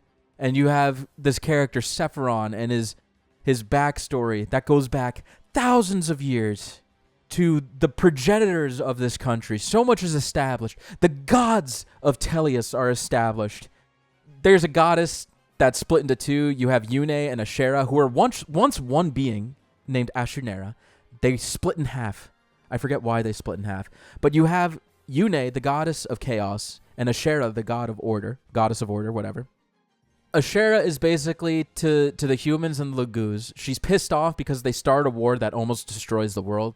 And she's like, listen, if you guys start any more wars, I'm gonna turn you all into statues. And they're like, okay, we won't start any wars, Ashera. So as time progresses, these kingdoms do everything they can to prevent wars from occurring. But, war breaks out. Ashera wakes up, and she wants to freeze humanity so there can be no more chaos. She's the goddess of order. And Ike wants to stop that, and so does Micaiah. And that's the story. What do you think? Okay. You want the TLDR? Am I yapping? No, that was a very succinct summary of a very convoluted story. So the TLDR is a buff dude, some children, and a horde of cats kill God. Accurate. Okay. Like I said, Radiant Dawn does a lot for Path of Radiance. But I also think the Blood Pact, which is the contract that Peleus signs that forces him to help Benyon, is like one of the dumbest things ever. And the story is interesting in the beginning. You get to see the aftermath of the war in Path of Radiance, and you get to see returning characters like 3 years later or whatever. You get to see Grail's mercenaries and what they're up to. It's great. But once you get to like Act 4, when Micaiah and Ike actually start to clash, and then they realize that they got to work together, I think that's where the plot kind of falls apart. It doesn't fall apart, but it becomes bland. Mm-hmm. And it's stupid because the Blood Pact is stupid. And Micaiah's motivations are put into question because it's like, we know you're a good person, Micaiah. Why are you agreeing to do this? And she's like, no, I have to do this for Dane. It makes her a bit like questionable as a protagonist. But maybe that's the thing. The morality is supposed to be great. Micaiah and Ike are both protagonists, but they're on separate sides. But then they join together because they're good friends and they kiss. Well, they don't kiss. Okay. Anyway. What do you think about Radiant Dawn? I like it more than Path of Radiance, partly because I love Micaiah. I was just excited that we had a healer protag because we hadn't had that before in Fire Emblem, but I really enjoyed her as a character. I liked that we got to see more of Valentia, who's like the best character in all of Tellius. I did enjoy the cats. I love the herons. I think that the twist with the Black Knight is kind of neat. I like that we were able to fight as like the enemy from before. I thought that was kind of cool starting out because we always thought like Dane bad, but yeah, starting from the other side was kind of neat. And I do like that they fleshed out a lot of things. But I think that it felt disjointed at times as you went from like army to army. Did you ever get that kind of feeling? Absolutely. Not even gameplay wise, but story wise too. Yeah. I think some of the stuff maybe could have been cut down a little bit so that it would feel maybe a little bit less disjointed. I thought that the support system was really bad in Radiant Dawn. There are no supports. Yeah, it's in bad. Radiant Dawn. Like support they don't even count. Yeah. They cut them out. Yeah. But I do like that they expanded on the world some. So I do like it a little bit more than Path of Radiance. I would put it in A tier. Even though it has a stupid plot. Right there. Whoa. Oh, okay. No, I'm kidding. Okay, I'll put it in. I don't know. It's better than Sacred Stones. How dare you? It's fine. It's okay. No, it's fine. This is fine. Is there anything else you want to say about Radiant Dawn? I feel like Ike was shoehorned in at the end to be the superstar. Huh? What do you mean? He was so important. Well, I get that, but like at the end, I feel like they put more emphasis on him than I would have liked. Oh, like once you get to Act 3? Yeah, like at the very, very end. I don't know which act that is. Oh, okay. I mean, because Micaiah's not a character at the end of the game. I know. But like... Because Micaiah's not even in the ending. It's just Yune possessing Micaiah. Let her cook. Yeah, that was a little bit disappointing to me, but it's fine. Yeah. Great characters, great universe, great backstories. That's Tellius in a nutshell. You talked me into A for one of them, so good for you. Oh, I actually convinced you? I thought you were just conceding. I mean, I am conceding, but they didn't end up in C tier, so... You were going to put him in C? Oh my god. Yeah, not my favorite, but you know what? Alencia, S tier. The end. For sure. Awakening. Plot summary time. Crom is an exalt. I don't know what that means. He's a prince. Whatever. He's like nobility. He's nobility for a kingdom called Elise. And him and his sister come across a random guy on a field, and he offers him a hand. Or girl. Or her a hand. And this is a player character. We're just going to call them Robin for now. Crom has to deal with the neighboring kingdom, Plegia? Yes. Is that like the bad guys? Mm-hmm. Yeah, so basically there's a war between Plegia and Elise, and they execute Crom's older sister, who was like the figurehead for Elise. So Crom is pulled into this war, and Robin's like, yeah, that's messed up, right? Mm-hmm. They meet some person who warns Crom, like, hey, you're going to get assassinated. And Crom's confused. This person is Crom's daughter, Lucina, from the future. Yay! Lucina, I forgot to mention, Crom had a baby before this point, so she actually exists in the timeline. Mm-hmm. He's forced to marry someone by like chapter 8 or something, I forget. So Lucina comes, and she comes from a future where Crom is dead and the world is in ruins due to the dark god Grima. And Lucina was sent back in time with a few others by Naga to save the world. Robin, the random person you met in the field, is a vessel for Grima. And Lucina's very conflicted because she wants to kill Robin because Robin is responsible for the ruin of her timeline. But after she gets to know Robin, she realizes that they're a good person. Eventually, you meet a clone of yourself who is actually from the dark timeline where everybody is defeated. And he's just a psychopath because Valadar manages to completely brainwash that Grima. The Robin we are, he tried to brainwash us, but it made us lose our memories. That's like the justification for why we're amnesiacs. The plot follows Crom along, and Robin. And Robin. Well, I mean, in Fae, like 50% of the time it's Grima, so I can understand that. So Crom has to help Lucina on her quest to defeat Grima for a better future. And there's a big inner conflict with Robin because he or she realizes that they are the vessel of this extreme evil. So at the end of the game, you have two choices. You can let Crom strike Grima down, and Grima will return in 1,000 years. And Crom's like, it's okay, someone else will handle it. It's chill. At least you get to live, Robin. And the other option is for Robin to kill Grima, which is, Robin taking themselves out. And Grima would never plague the land again. But Crom is like, don't worry, we'll meet again. And then somehow, miraculously, they actually meet again. But Robin isn't Grima anymore. Robin is their own entity. They are no longer a vessel. I don't know why it happens. Maybe the DLC explains. And that's the plot of Awakening. You want the TLDR? Yes, please. The Vagrant Tactician and future Trunks fight to rewrite history. These are great. Future Trunks. They really are. It's so accurate. The beginning of Awakening is the strongest part. Mm-hmm. I think everybody would agree with that. Yes. You go through with Crom and the Shepherds, fight against local bandits, and eventually opposing factions from Plegia who have waged this batshit crazy war. By the way, Plegia is being manipulated or led by Valadar. I forget exactly what his role is. I don't quite remember. Yeah, I don't remember either, but it's not important. They're just the bad guys. They're bad for badness' sake. Mm-hmm.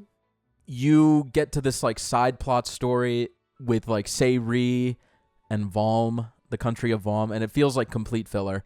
But by the end of the story, it comes full circle, and I think it's pretty decent.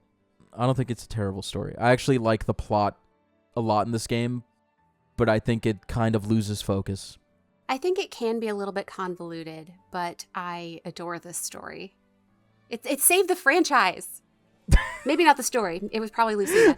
But but this is the game that revitalized the series, and I think this is the first... That doesn't matter. Good.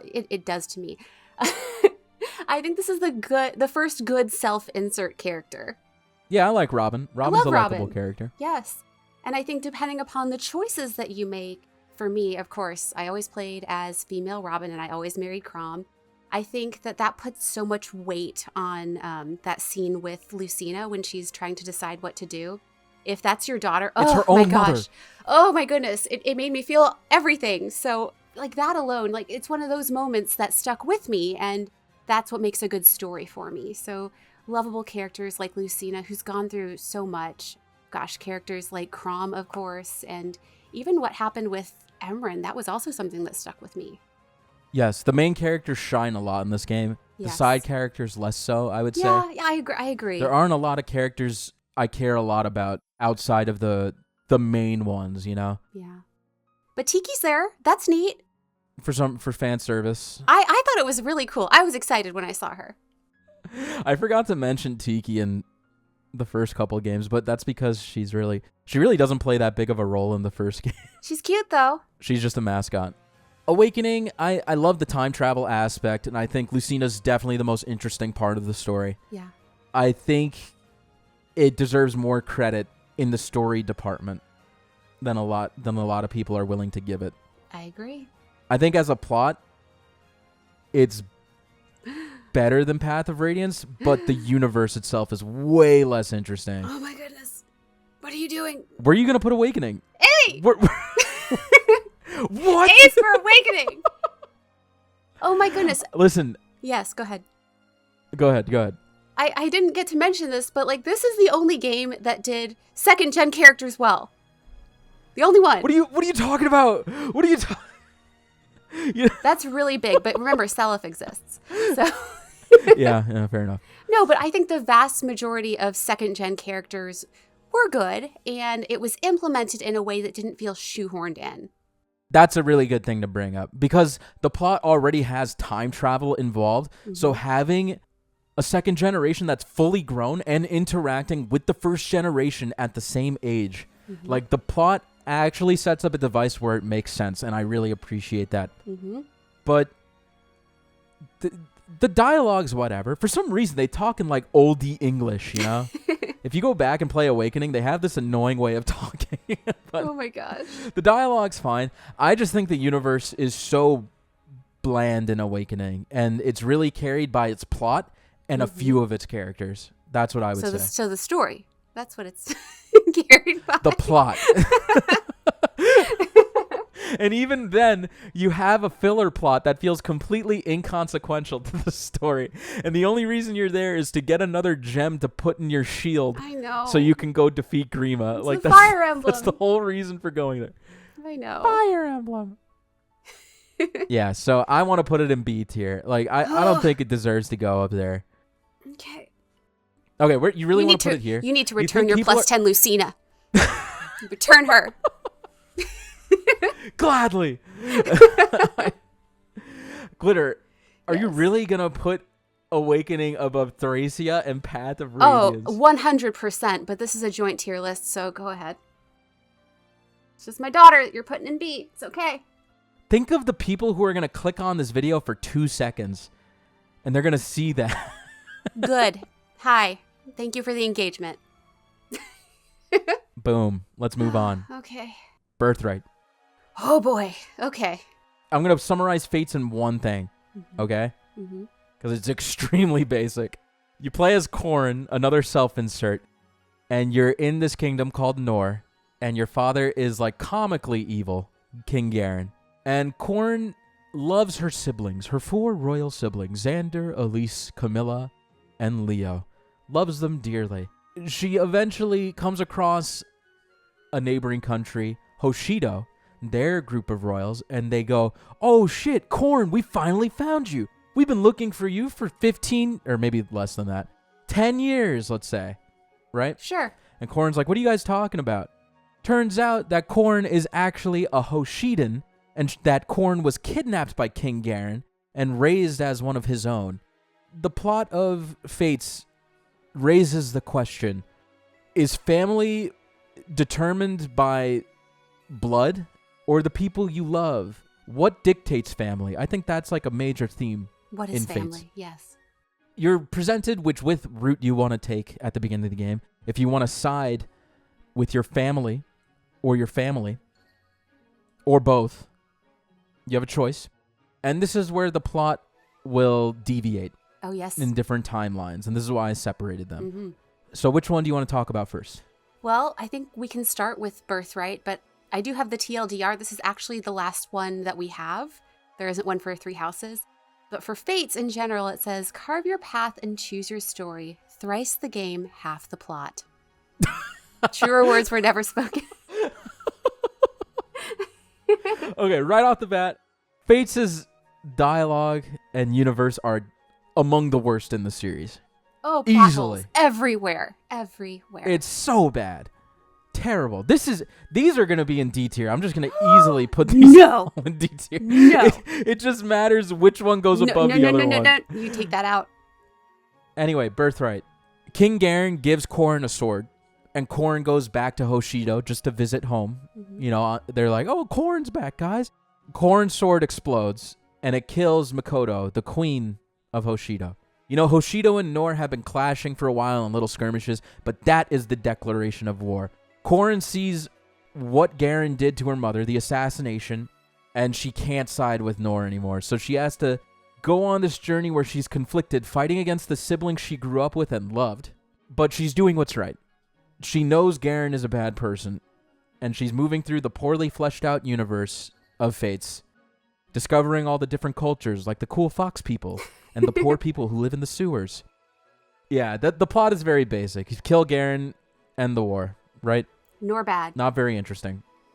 Now, Glitter, talk about what you don't like about Birthright, because I know exactly what you're going to talk about. Oh my goodness. I'm holding it. No, I'm holding it all. It starts with an X. Okay, I'm trying to be as objective as possible. This is the worst game in the series. It's the worst. I hate it. Go on. For so many reasons. I think that compared to the other routes, this is actually the worst. I think that they built up Hoshido to be this wonderful, peace-loving nation. Nothing is wrong. Takumi is mad for 5 seconds, but he gets over it. Everyone's good here. Nor is so bad, so don't feel bad about killing all of them. It's okay. So I think that is incredibly lazy, what they did with that. And then the way that Xander was written was absolutely character assassination, like literally and figuratively. It is so upsetting. What happens at the end of that story with Elise and what she tells him to do, and then he does the exact opposite, is just so incredibly lazy. I hate everything about it. It is an F tier game. The end. Oh, it's the angriest I've ever gotten. Wow. Yeah, I agree that Xander acts a bit out of character in that moment when he accidentally cuts Elise down. Whoops. For people who haven't played Fates, Elise in this struggle is the most sympathetic of the siblings to Corrin. Mm-hmm. She goes to the sewer to sell flowers to people because she's such a good person. I love Elise. She's Elise amazing. is such a likable character. Love her. Eventually, Xander is so pissed off that Corrin betrayed him. He's loyal to his evil father. He wants to kill Corrin. Elise is like, please don't. Jumps in front of Xander as he tries to strike Corrin down and kills Elise in the process. Elise's dying message to Xander is learn to let go and forgive. And then Xander, holding Elise's corpse, looks up at Corrin and goes, look what you made me do! And It's so bad. completely misses Elise's whole message. Yep. Of, I'm willing to sacrifice myself if you will see the light. But he is so deluded in that route. Oh, So yeah, so pointless. he acts out of character. Oh, it's so upsetting. It's a bland plot. Elise's death is very emotional, but it feels pointless in the end because of how Xander treats it. Yeah. And then Garen is defeated. The end. Yep. Conquest. Conquest. I think this is a worse route than Birthright, personally. Oh, disagree. Super disagree. Go ahead. Okay. Go ahead. Corrin. Wait, you want to put Birthright at the bottom, right? Let's just Oh, be I think real. you need to make a new tier, but okay. Okay. So Corrin, in this route, she decides to side with Nor and the people she grew up with. The correct choice. You know, which is understandable. Mhm. I love Camilla, Xander, Leo, and Elise too. Mhm. Her father being the comically evil bastard. His skin is gray, for crying out loud. Corrin doesn't care.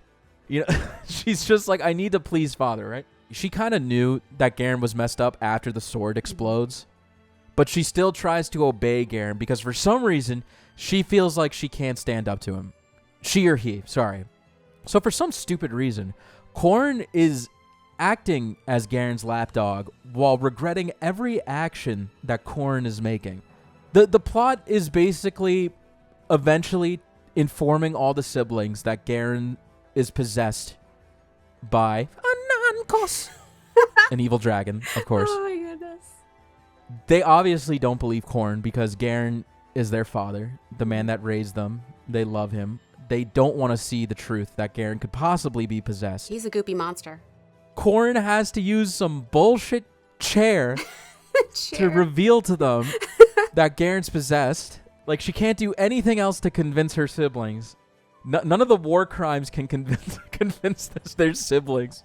Like, it goes out of its way to inform the siblings when it could be done in a much more compelling and concise way, as opposed to we used magic to reveal this.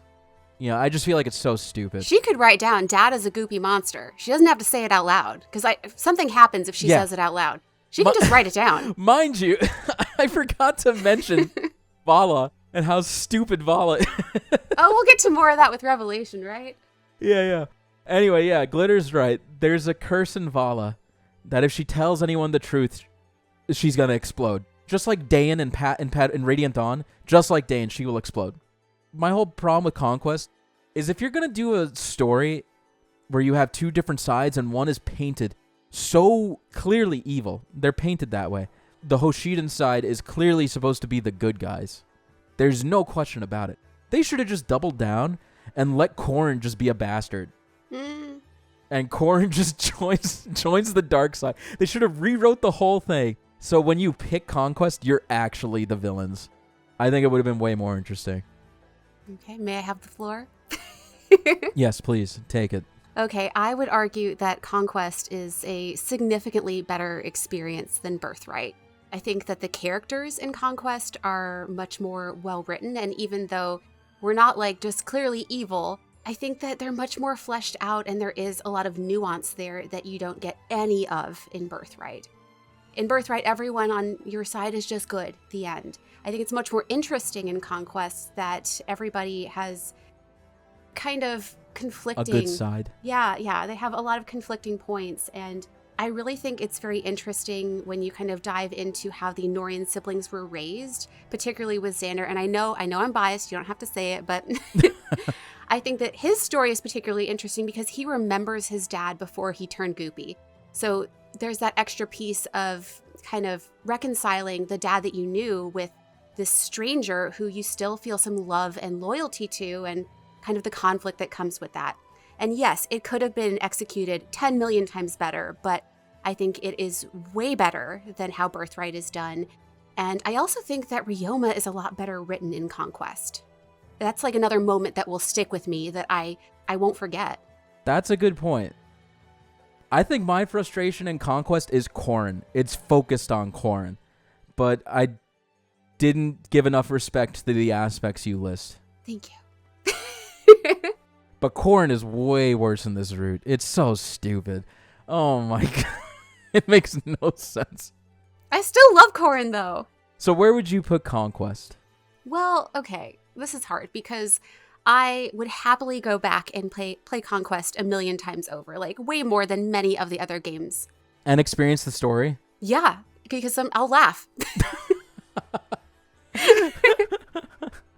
Can't you just, like, appreciate it for what it is? Like, for me, it doesn't bother me. Like, I would still play this over Path of Radiance any day. For story, just because it's fun. Okay, but the problem is, yeah, when you have a story that lacks gravity, like, you look at the top of this list. Yeah. All these stories have something I would call gravity. Yeah. And Conquest just doesn't... Fates in general just feel like it doesn't have that. It's a lot more difficult to get invested in a game without that gravity. I think they could have gotten there. I think that in some ways they were close because when they do talk about Nor, they talk about how it's really a destitute land compared to the abundance of Hoshido. And they really could have gotten more into the struggles of the people and why they are on a conquest for more resources. I think that would have been really interesting. I feel like they almost had it in some places. They missed the mark. I agree. Yes, they could have reached that level of gravity. And I think when you look at some of the supports that are there, I think it's there. but maybe not to the degree of some of the ones that we haven't talked about yet. But I still think it's better than Birthright.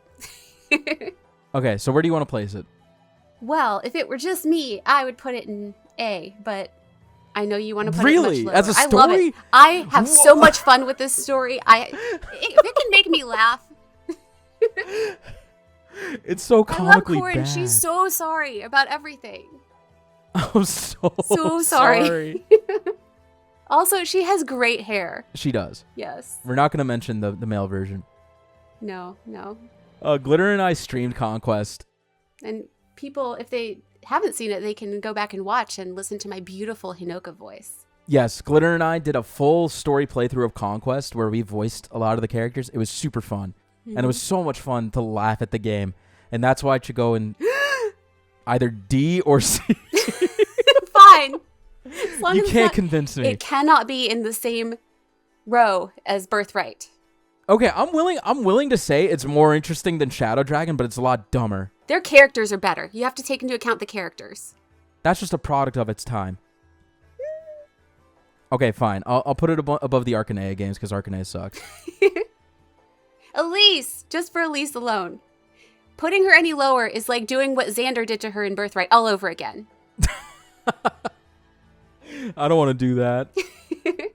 Okay, Revelation. Oh, Revelation. Plot summary. Yeah. Corin says, I'm not joining either side, and says, F this. And everyone's like, okay, Corin, F you then. Mm-hmm. And then some of Corin's very loyal subjects join her on a quest, and slowly you convince people from both Hoshido and Nord to join your side. This plot is very focused on the region of Vala, where a character Azura is from. I didn't even talk about Azura, but She's sad. you learn about how stupid Vala is, because it doesn't make sense as a region. But you unveil that Garen is being possessed by Anankos, which, you know, I think in Conquest they talk about it, because I think he praises Anankos a bunch. Yes, and then he turns gloopy, so he does. You know. So as you convince the Hoshidans and the Norians to join your cause, you eventually prove to them what the true evil is, which is Anankos in Vala. So you have to journey to that land, but eventually you defeat Anankos and save the world, and everybody's happy. And Nor and Hoshido are friends again, because Garen is no longer possessed, and I think he's dead. I think. But yeah, it's just like the ending route that has the happy ending for both sides. It's bad. It's stupid. It's pretty bad. It's probably on the same level as Arcanea, but with like more dumbness to it. Just the fact that both of the sides immediately start attacking you, like, I feel like that cheapens the relationship that Corin allegedly had with her siblings. Yeah. She's like, I'm not joining either of you. And then they both immediately go on the offensive. They're like, okay, I'm going to convince you by killing you? That makes sense? Okay. And I think that the plot with Vala is just not all that interesting. But I do like that eventually everybody can come together and you don't have to kill so many people. That's nice. So, it's either going above Birthright or above Mystery. I'd still play that over Birthright. Okay, but that's because the gameplay. No, Oh, you mean Revelation? Yeah, Revelation. I mean, you can wherever you want as long as it's above Birthright. All right, yeah, the plot's stupid. Yeah. Let's put it here. Azura's cool, though. Okay, fine. Great waves. You've convinced me that Birthright is boring and stupid, and Thank Revelation is boring and stupid. My job here is done. Okay. All right, the big one, 3 houses. The big one, Okay, so we don't have a Cyan Yo plot summary, unfortunately. but I will give my plot summary. Okay. So you play as Byleth, another Avatar character, and you are helping your father out, who's a mercenary, similar to Path of Radiance. Geralt is kind of like Grail. Eventually, you come across 3 students fighting a group of bandits, and they're like, hey, you should help us. So you help them, and they're all like, cool, we go to Garreg Mach down the road. And Geralt's like, ugh, Garreg Mach? We should avoid that. But Byleth is like, yeah, sure, I'll join you. And Geralt the whole time is like, ugh, he's face-palming, right? So you go to this school, Garreg Mach, who's run by the Church of Seros, and you meet the headmaster, Rhea, and she enlists you as a teacher at the school. And you're so excited to teach these wonderful students, and you have to pick a house to lead. And you have the choice of the Black Eagles, the Golden Deer, and the Blue Lions.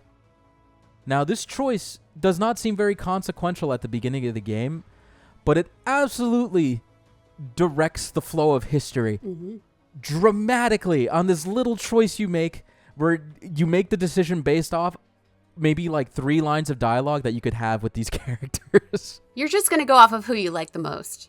Exactly. And then you have your three to 4 branching routes from there. Yes. I'll put this one here. So which one do you want to start with? Should we start with Crimson Flower? Sure. These routes, they basically focus on the character whose face is on the screen right now. Crimson Flower focuses on Edelgard and her path. She's the daughter of a noble, but because crests are so influential in the political sphere, people start experimenting to inject crests into people artificially. And unfortunately, her and her siblings are all experimented on. Every single one of them, except for her, lost their sanity or died during this experimentation, so she's traumatized by this. Seeing that crests have pushed people into human experimentation, she wants to tear the system apart and get rid of crests, so instead of having these things that people are born with in their blood, dictating who has power, she wants to create a meritocracy in the world. So she hatches a plot to overthrow the Church of Saros and conquer the entire land so she can create a new world without crests, which implies she would probably kill every crest bearer. Mm-hmm. The crests are to blame. I think so. Her goal is noble because she is a... We're going to be fair here. Her goal is noble. On the Crimson Flower route, Byleth takes her side. And because Byleth is there to keep her human side in check, she doesn't turn into a monster. She eventually defeats Rhea. The soul of Sothis that was embedded in Byleth, which, by the way, stopped their heart. It stops Byleth's heart. Byleth doesn't have a heartbeat. I forgot about this point. During Crimson Flower, after you slay Rhea and overthrow the church, Byleth's heart is magically healed, and Byleth becomes their own person. Wow. They're no longer a vessel. Amazing. And Edelgard presumably changes the world. The church is no longer a thing, and we can only assume that the crests no longer exist. So what do you think? Well, I have only played this route one time for obvious reasons. I'm not a fan of Edelgard. It's better than Silver Snow, but it's not a story that I enjoyed at all. I think the way that you have to go to make this happen is honestly stupid. The choice that they made. No, you can very easily miss this route.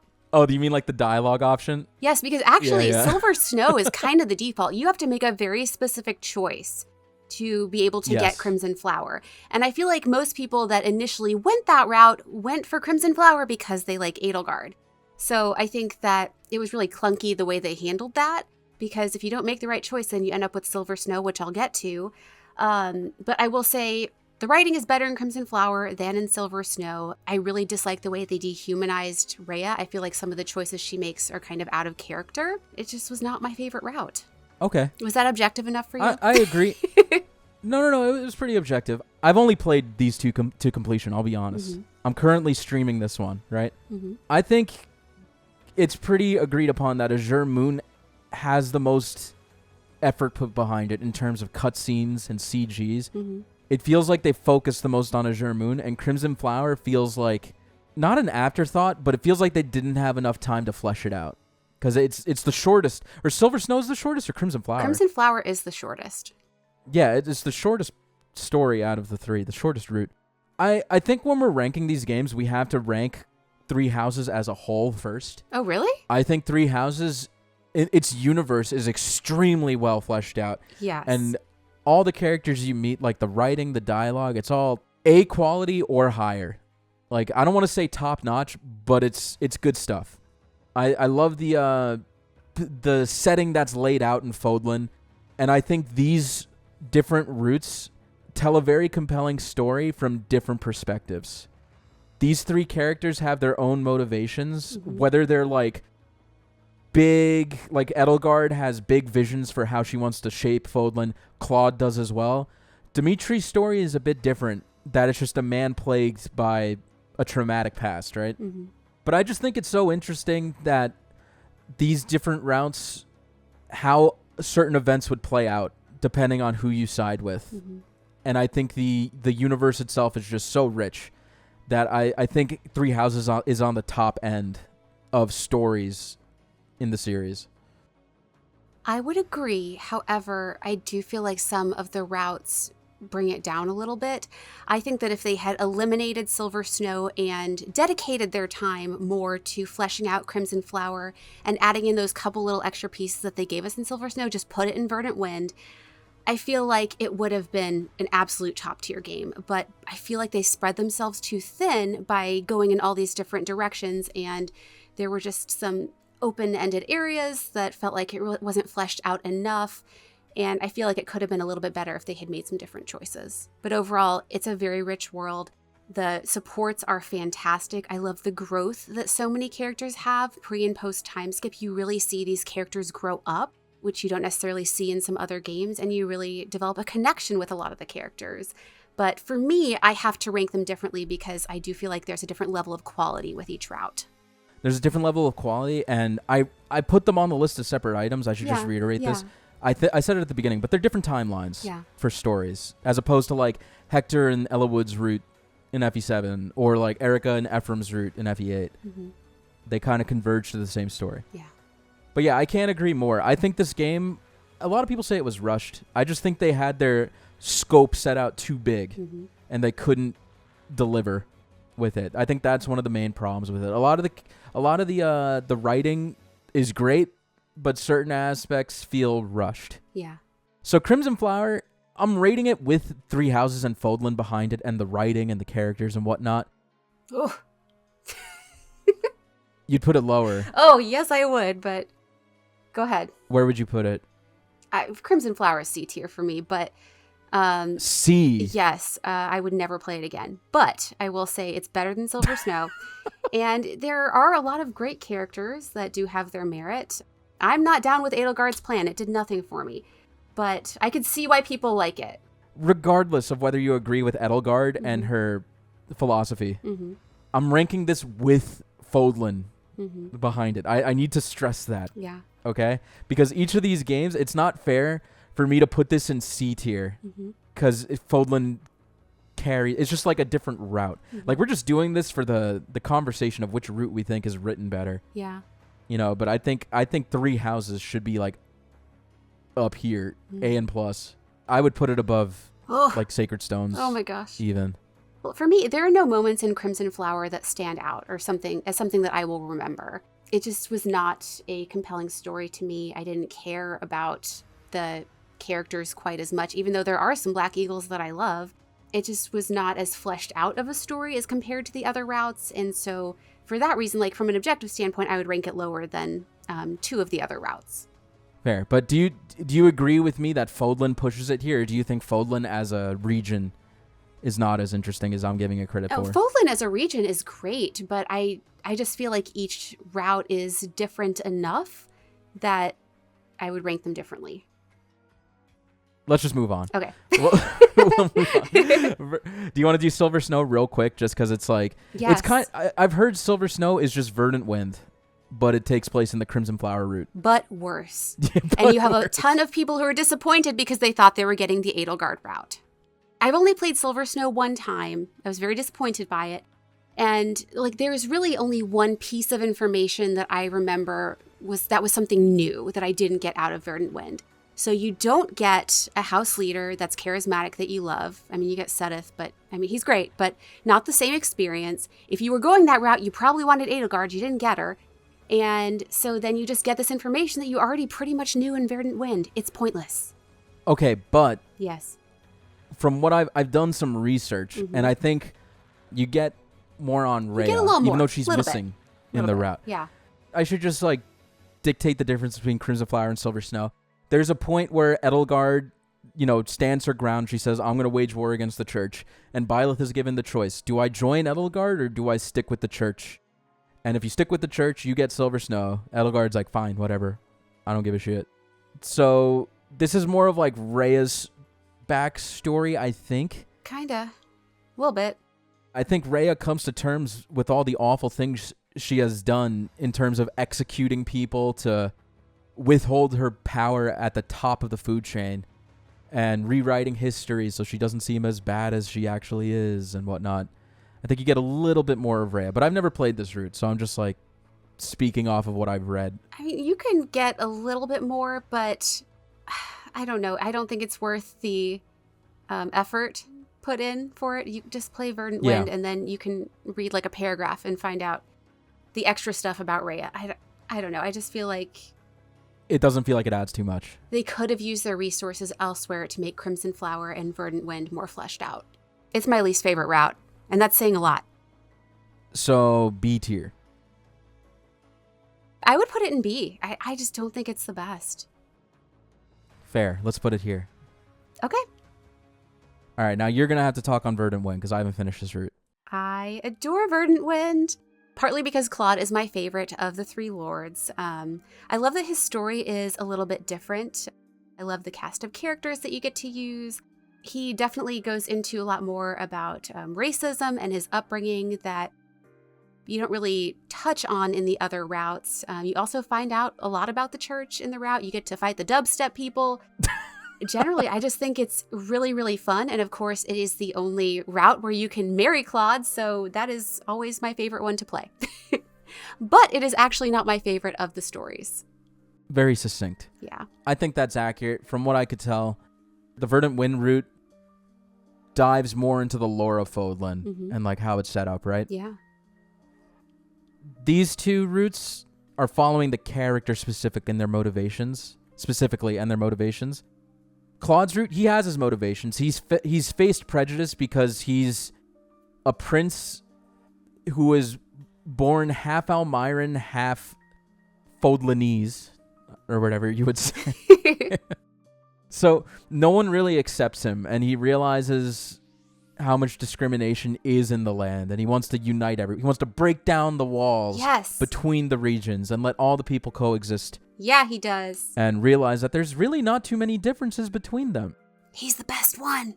He has a very noble goal, and he's extremely cunning and smart and witty, and I like that about him. He's a great lord. And he's charming. My only complaint with Verdant Wind is the treatment of Dimitri. It felt very lazy and disappointing. Don't they just go like, oh, Dimitri's dead? Yeah, like Hilda runs up. She's like, OMG, they killed Dimitri. That's really sad. And then they never talk about it again. The end. Well, there's a reason for that, I would say. For Edelgard and Dimitri, Byleth is the factor that lets them survive pretty much. Because they go so far down their respective paths that they are no longer salvageable. Edelgard becomes a literal monster if Byleth is not by her side. Dimitri is still lost in his delusions if Byleth doesn't pull him out of the shadows. So I agree with you that that's a really disrespectful way to treat Dimitri on the route. They should have done a little bit more for him. Yeah. But like he has to die, right? And even if he did, they could have put a little bit more effort into it. Yeah. Yeah, agreed. All right, so where do you want to put Verdant Wind? Better than Crimson Flower. It's better. Is it above these games? In terms of story? Yeah, I think so. I think it's really good. Is it S tier? Not compared to the other route that we'll get to. Okay. And that's saying a lot because he's my favorite. But I'm being objective. Boom. We are being very objective here. Okay. And let's finish with Azure Moon. Yes. Now, Dimitri is a very kind-hearted man. I'm just going to fast forward, okay? He seems like a normal dude at the academy, but it turns out that he witnessed the tragedy of Dusker. What's it called? Yeah, it was like a massacre. He basically saw his whole kingdom slaughtered, including his father, Felix's brother, Glenn. He saw Glenn die. Not That's Glenn. traumatizing. But he witnessed this firsthand, and he was the sole survivor of a massacre. Mind you, this massacre was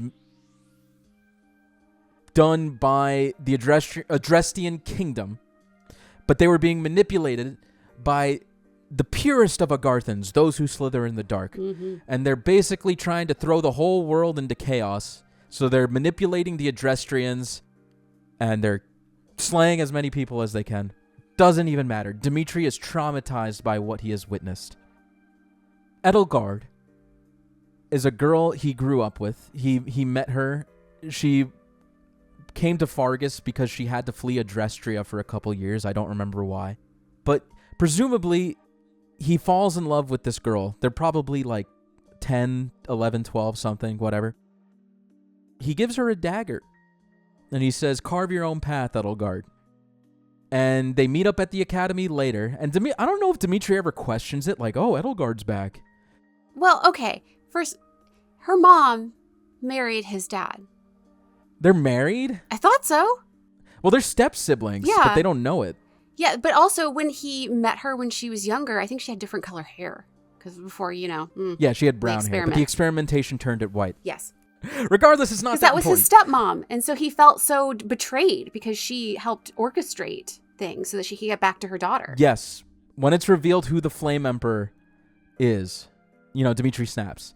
And all the trauma that's been plaguing him from the people he witnessed being slain, in his mind, he has souls wailing at him, crying, get revenge for us.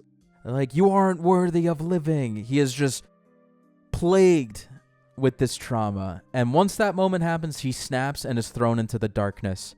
Byleth goes missing during the time skip for like 3 years because she got knocked into a cliff, into a chasm, and she fell asleep for 3 years. And Dimitri is just left to his own devices and goes insane. While he's not just like a complete murderer, if anyone opposes him on the battlefield, he will take pleasure in ending their lives because it helps him soothe the voices in his head. Byleth helps pull Dimitri out of the shadows and into the light, and it helps that one of the people who he respects dearly, Rodrigue, is killed in front of him. I forget why that helps him come to light, but it does.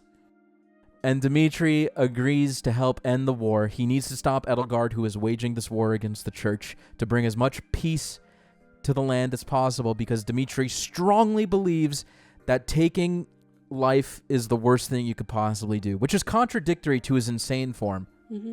But I think that's the interesting part about his character. I think he learns that it's not going to fix what was already broken. Yes, that is a great way to put it. And at the end of the story, he faces Edelgard, defeats her, and tries to offer her a hand and say, let's put this behind us. Yep. Like, we have a history together. But Edelgard is so deeply rooted on her path with her convictions that she just can't accept a future like that. Accepting Dimitri's hand in that moment would just be admitting that that goal will never come true. So, in a symbolic gesture, she throws the dagger that Dimitri gave her when they were kids back at Dimitri's chest and says, it's up to interpretation what message that sends, but I think it says, I still care about you. Like, remember this dagger? She kept it all these years. Is that what you got from that? That's what I got from it. I still care, but my convictions won't allow this. And then Dimitri has to execute her. By the way, in Silver Snow, Byleth fucking executes Edelgard. I saw the cutscene, and it's metal as hell. So if you don't side with Edelgard on these routes, she just ends up dead. Yeah. And same with Dimitri, vice versa. I think it's pretty interesting. So what do you think about Azure Moon? I think that it is the best out of all of the routes, story-wise. I think that it's kind of the best of both worlds if you're a Claude fan and you also like Dimitri. Like, they both get to be okay, and that is so nice to me. But what about the Edelgard fans? Oh, well, you know what? Make better choices. Glitter, you're going to get the video disliked. What do you... I'm sorry. Don't dislike it because of me. Like it for Speedy. But, like... I mean, I also don't agree with Edelgard completely, but I see where she's coming from. Okay. I just don't agree with her methods. I don't agree with her methods either, and I think that at the end of Azure Moon, when he held out his hand to her, I did not interpret it as like some symbolic, like throwing back the dagger. I thought that that was just like the one last thing she could do to stick it to him before she ate it. Oh, so come on. I think no. She's a brat. I'm sorry. When she did that, it wasn't like a moment of, oh, that's so symbolic. My thought was, you brat. He was I trying think to it's help symbolic that it was specifically that dagger. Okay. But I hear you that it could have just been like, here's your stupid dagger back. You know? I think that I think it could have been executed better, but sure, maybe there's some meaning there, but regardless, I think the writing is the best out of any route. And also, if you do the paired ending of Dimitri and Marianne, you will cry. It is one of the best endings I've ever seen. I still haven't seen it. You should do it. I'll have to watch it at some point. I think Azure Moon has definitely received the most focus by the dev team because you could just see it has like way more cutscenes and stuff. The Flame Emperor's reveal is a lot more impactful on this route than any other route, so that's pretty cool. And I just think it's the most emotionally compelling. Even though Dimitri doesn't have like a grand goal, you just see a character that has been twisted and tormented, that he becomes who he is in the time skip. And that story is very interesting. Yes. So let's put it in S tier. I agree. I think it's an S tier story. Do you think it's better than Alib in general? Because I do. I think it's a more interesting story than FE7. Yeah, well, the only thing that kind of hurts it for me is when Dimitri's on his rampage, it gets kind of old. Like, they could have made it a little bit more gradual with his, yeah, I don't know, ascent back into the light. It felt a little bit sudden, like abrupt. with Rodrigue. Yeah. I feel like they could have made some more subtle changes along the way, and I felt like it dragged on a little bit more because I got to a point when I was playing where I was like, did I make the right choice? Because this is getting old. But that's the interesting part. Yeah, it is. Because Byleth is so conflicted. Yeah. Like, why am I helping this maniac? Yeah. I think Three Houses in general has a lot more interesting themes even than Genealogy of the Holy War. The plot might not be interesting, but I think it raises great questions about morality in general. Yeah. That I think it might be the strongest story in the Fire Emblem series. Whoa. I just think the plot has some points that are kind of not well fleshed out, but so does Genealogy. Like, it's hard for me to say. Yeah. These are just both really well-developed universes. Yeah. And there's history, and it really feels like these places exist. Even Alib to some extent. This is carried by its characters. Let's be real. I agree. But these two games have characters and universe. So I kind of want to put like this. Maybe even like this. Oh. I'm really okay with either one. I don't know. Three Houses' motifs can spark so much discussion, and the characters are so well developed that I kind of want to put it there. And I think because you have the time skip, you have that time to develop them. Yeah, absolutely. That you don't necessarily have in other games. Well, I mean, like half of them die in Genealogy, so that makes it tough. But yeah. But yeah, you have that opportunity to get to know them. And I really think that the vast majority of supports in Three Houses are very well done. Most of them. Most of them. It is a very bloated game, though. Let's be real. There's too many supports. Well, that's for the people that want to do it. Like, if you don't this have is, to. This is a story tier list. Yeah. Yeah. But I think that knowing their backstories helps. Absolutely. It's hard not to care about a Three Houses character. If this was just one package, I would put all of Three Houses probably at the top in terms of story and writing. But they're not created equally. But let's just separate it so people get mad. Yeah. But to me, they're separate. They are. But yeah, I'll just put that out there.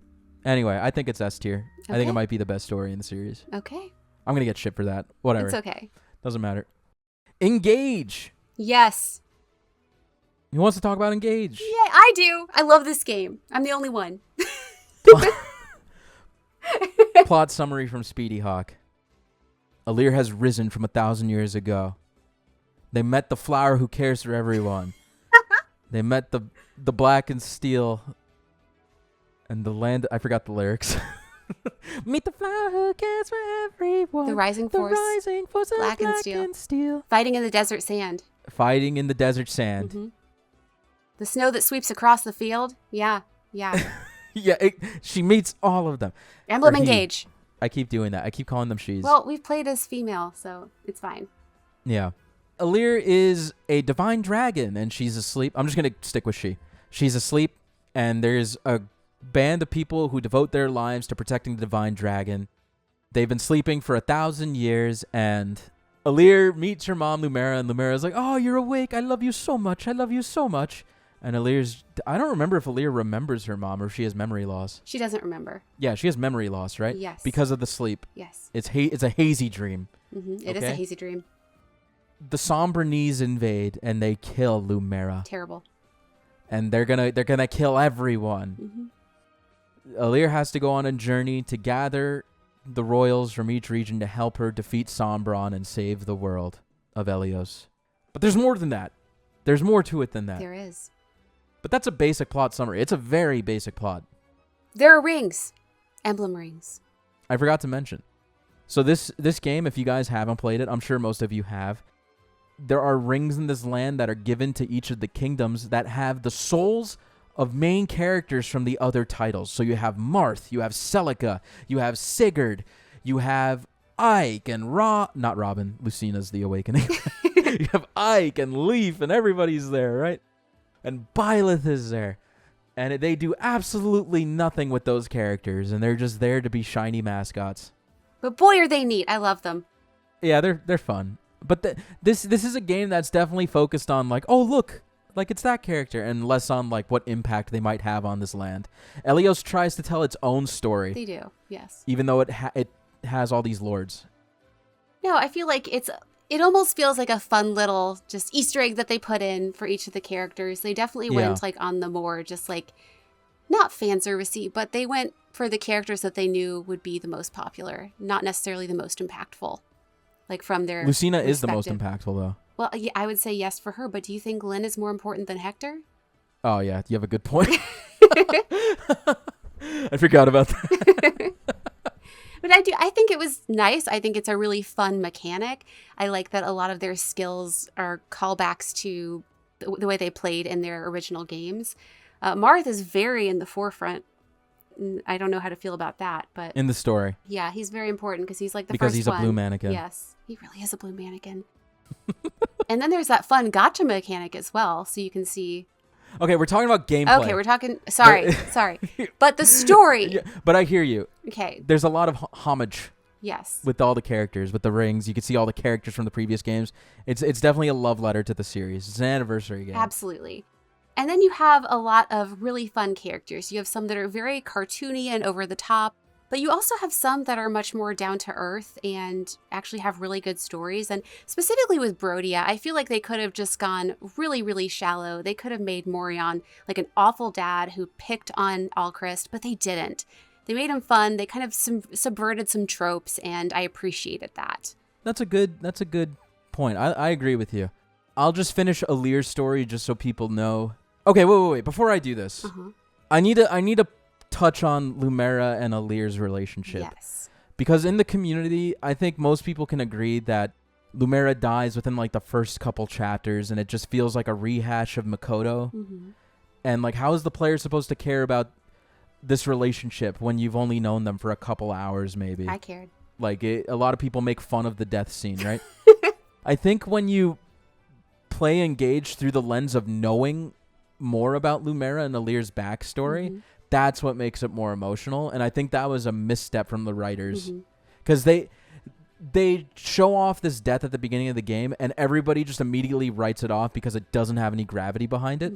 And I feel like the writers wanted that gravity to be revealed when you go back in the past and you see Alir's origin and you see what Lumera did for Alir.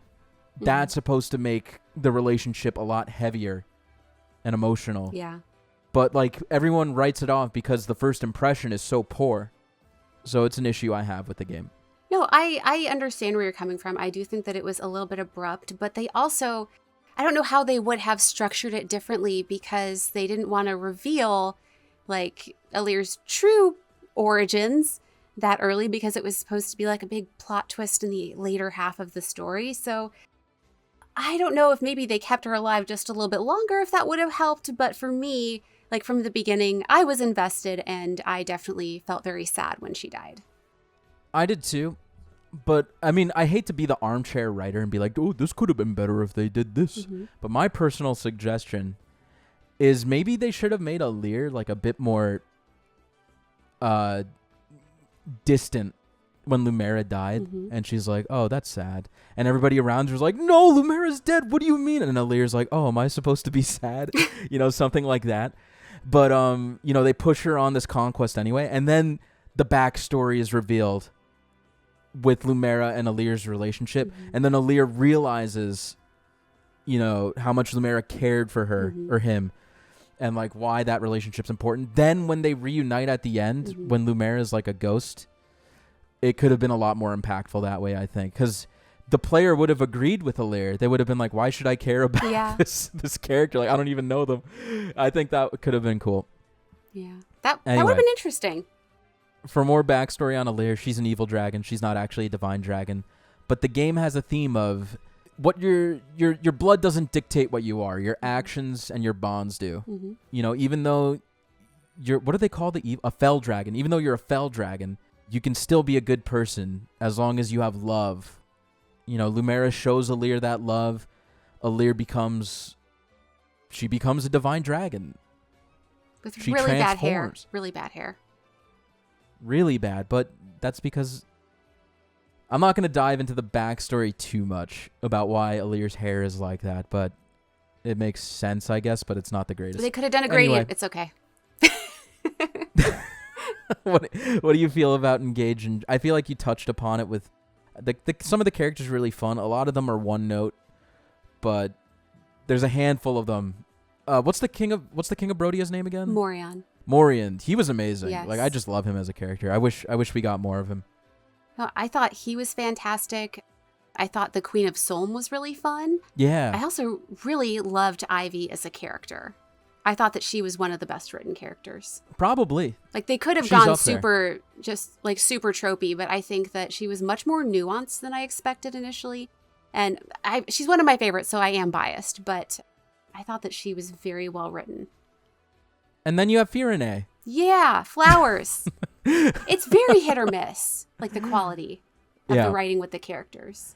I just think in terms of universe, this might be one of the worst ones. Either this or Fates, because it just feels like it's so underdeveloped. The land is a perfect circle, like it feels so unrealistic. And there's some history, like you have the war between Brodia and what's Ivy's nation called again? Eluse, yeah. When you have a game that's so shallow, I think a lot of people's problems with Engage as a story is that it's just too shallow. It's hard to get invested. Like the game has some good plot points that like I like Alear and Lumera's relationship. I think that's interesting, and like her transformation from a fell dragon to a divine dragon. I think it's fine, but there's so many other plot points coupled with a very shallow universe and a handful of characters that have any depth to them. It's just like this game doesn't deserve my attention. Sometimes it feels like that, Wow. Yeah, I think the story's abysmal. Oh. But there are aspects I like about it. I think it's treated very unfairly. Wow. But it's execution. The problem's the execution. I think that it's just executed poorly. There was a lot of potential there, and I will still want to play this game over so many others, not just because the gameplay is some of the most fun out of any game, but I actually love Alear as a character. She's one of my favorite protagonists. And it may be just part of it was the voice acting was so good and really made me feel the things that she was feeling. But I love her relationship with Lumera. I think that like it's interesting as she uncovers her past. I think she's very sympathetic. And I just really enjoyed it and had a fun time with it. I think that they made some of the plot twists a little bit more obvious than they should have been. What do you think about that? I mean, we're just talking about Alear's stupid red hair and stupid red eyes. It's really just right in front of you. Yeah. I mean, even in the opening cutscene, you see like an evil version of Alear, like grinning, So yeah. I didn't know exactly what was gonna happen, but I figured there was a dark side there. Yeah. And I think the whole thing with all of her siblings, it was very interesting. They could have gone a lot farther with it. Yeah, I think Vale was great. Execution may not have been the best, but I think that there was something there with all the siblings and how competitive it was. I could feel that. And the Four Hounds, I feel like they were almost there, but they just didn't quite get there with some of their stories. They tried to do more with the DLC. They tried. But They tried. yeah, it's the Four Hounds. I think the problem with the Four Hounds is that they show up as enemies on too many chapters. Like, you beat them, they show up again. You beat them, they show up again. The player starts to get sick of them, you know? Yeah. I think as a group, they're fine. Mm-hmm. You know, you have certain characters that, like Mavier and Marnie, like once they're... I mean, Mavier always knew. I don't even know why Mavier's in that fucking group. It makes no sense. But Marnie... He was raised Marnie to be part realizes... of it. Yeah. Yeah, I guess he was just raised there. You know, like Marnie tries to help Vale. She's killed in the process. Mm-hmm. Like, I think that's admirable. I just like Gris because he's a fun character and he's so devoted. To Pain. He's so devoted to the Hounds because it's like and Pain because it's Mm-hmm. like the family he had. Mm-hmm. Sombron's like one of the worst villains. Yeah, like in the they were series. so close. It's bad. Like there was something He's on there. Garen and Medeus level. Yeah, there's nothing to him other than just his pointy teeth and Emblem Zero, which was so stupid in my Well, opinion. no. What? Emblem Zero's really important, guys. It's not even Emblem a thing. Zero's- We've never at least like make it like a ghost or something. Like they didn't even try. But like in spite of all that, there are still moments that stand out to me with Engage. Like the Pinky Promise thing. I know everybody thinks it's stupid.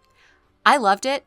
I thought that it was so moving and emotional, and it's another one of those moments that like I'll carry with me. I know it's dumb, but for me, I loved it. I love Alear. I love a good portion of the characters, and I would rather play that than a lot of these other games. I'll just reiterate. I think the Pinky Promise has the same problem. It's just like the Lumera thing, like I mentioned. People saw the Pinky Promise at first. They're like, that's the stupidest thing I've ever seen.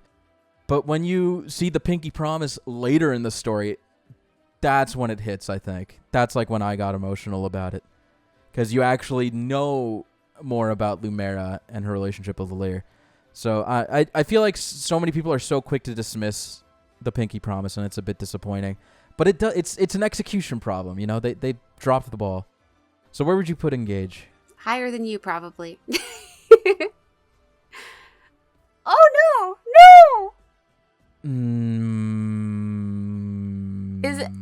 Is it better than Conquest? The supports are better in Conquest.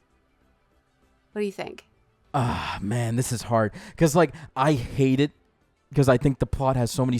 I hate when plots are stupid, right? Like Conquest.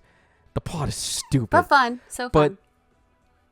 But Arcanea is just so boring. Yeah, yeah. Like, what do you want to experience It's again? so boring. What are you willing to sit through? Yeah. Like, this plot takes away from the game. This one doesn't, but it's just boring. Mm-hmm. You know? But you're also taking into account characters. I am. And the characters aren't helping much. Engage's characters are very shallow, too. You don't like Alear? Some of them are good, like you said. Alear's fine. I like certain characters, but a lot of them just feel like they're there so they could sell Fae characters. Mm. Yeah, there we go. So bottom of D. What? No, I don't know. I think I like.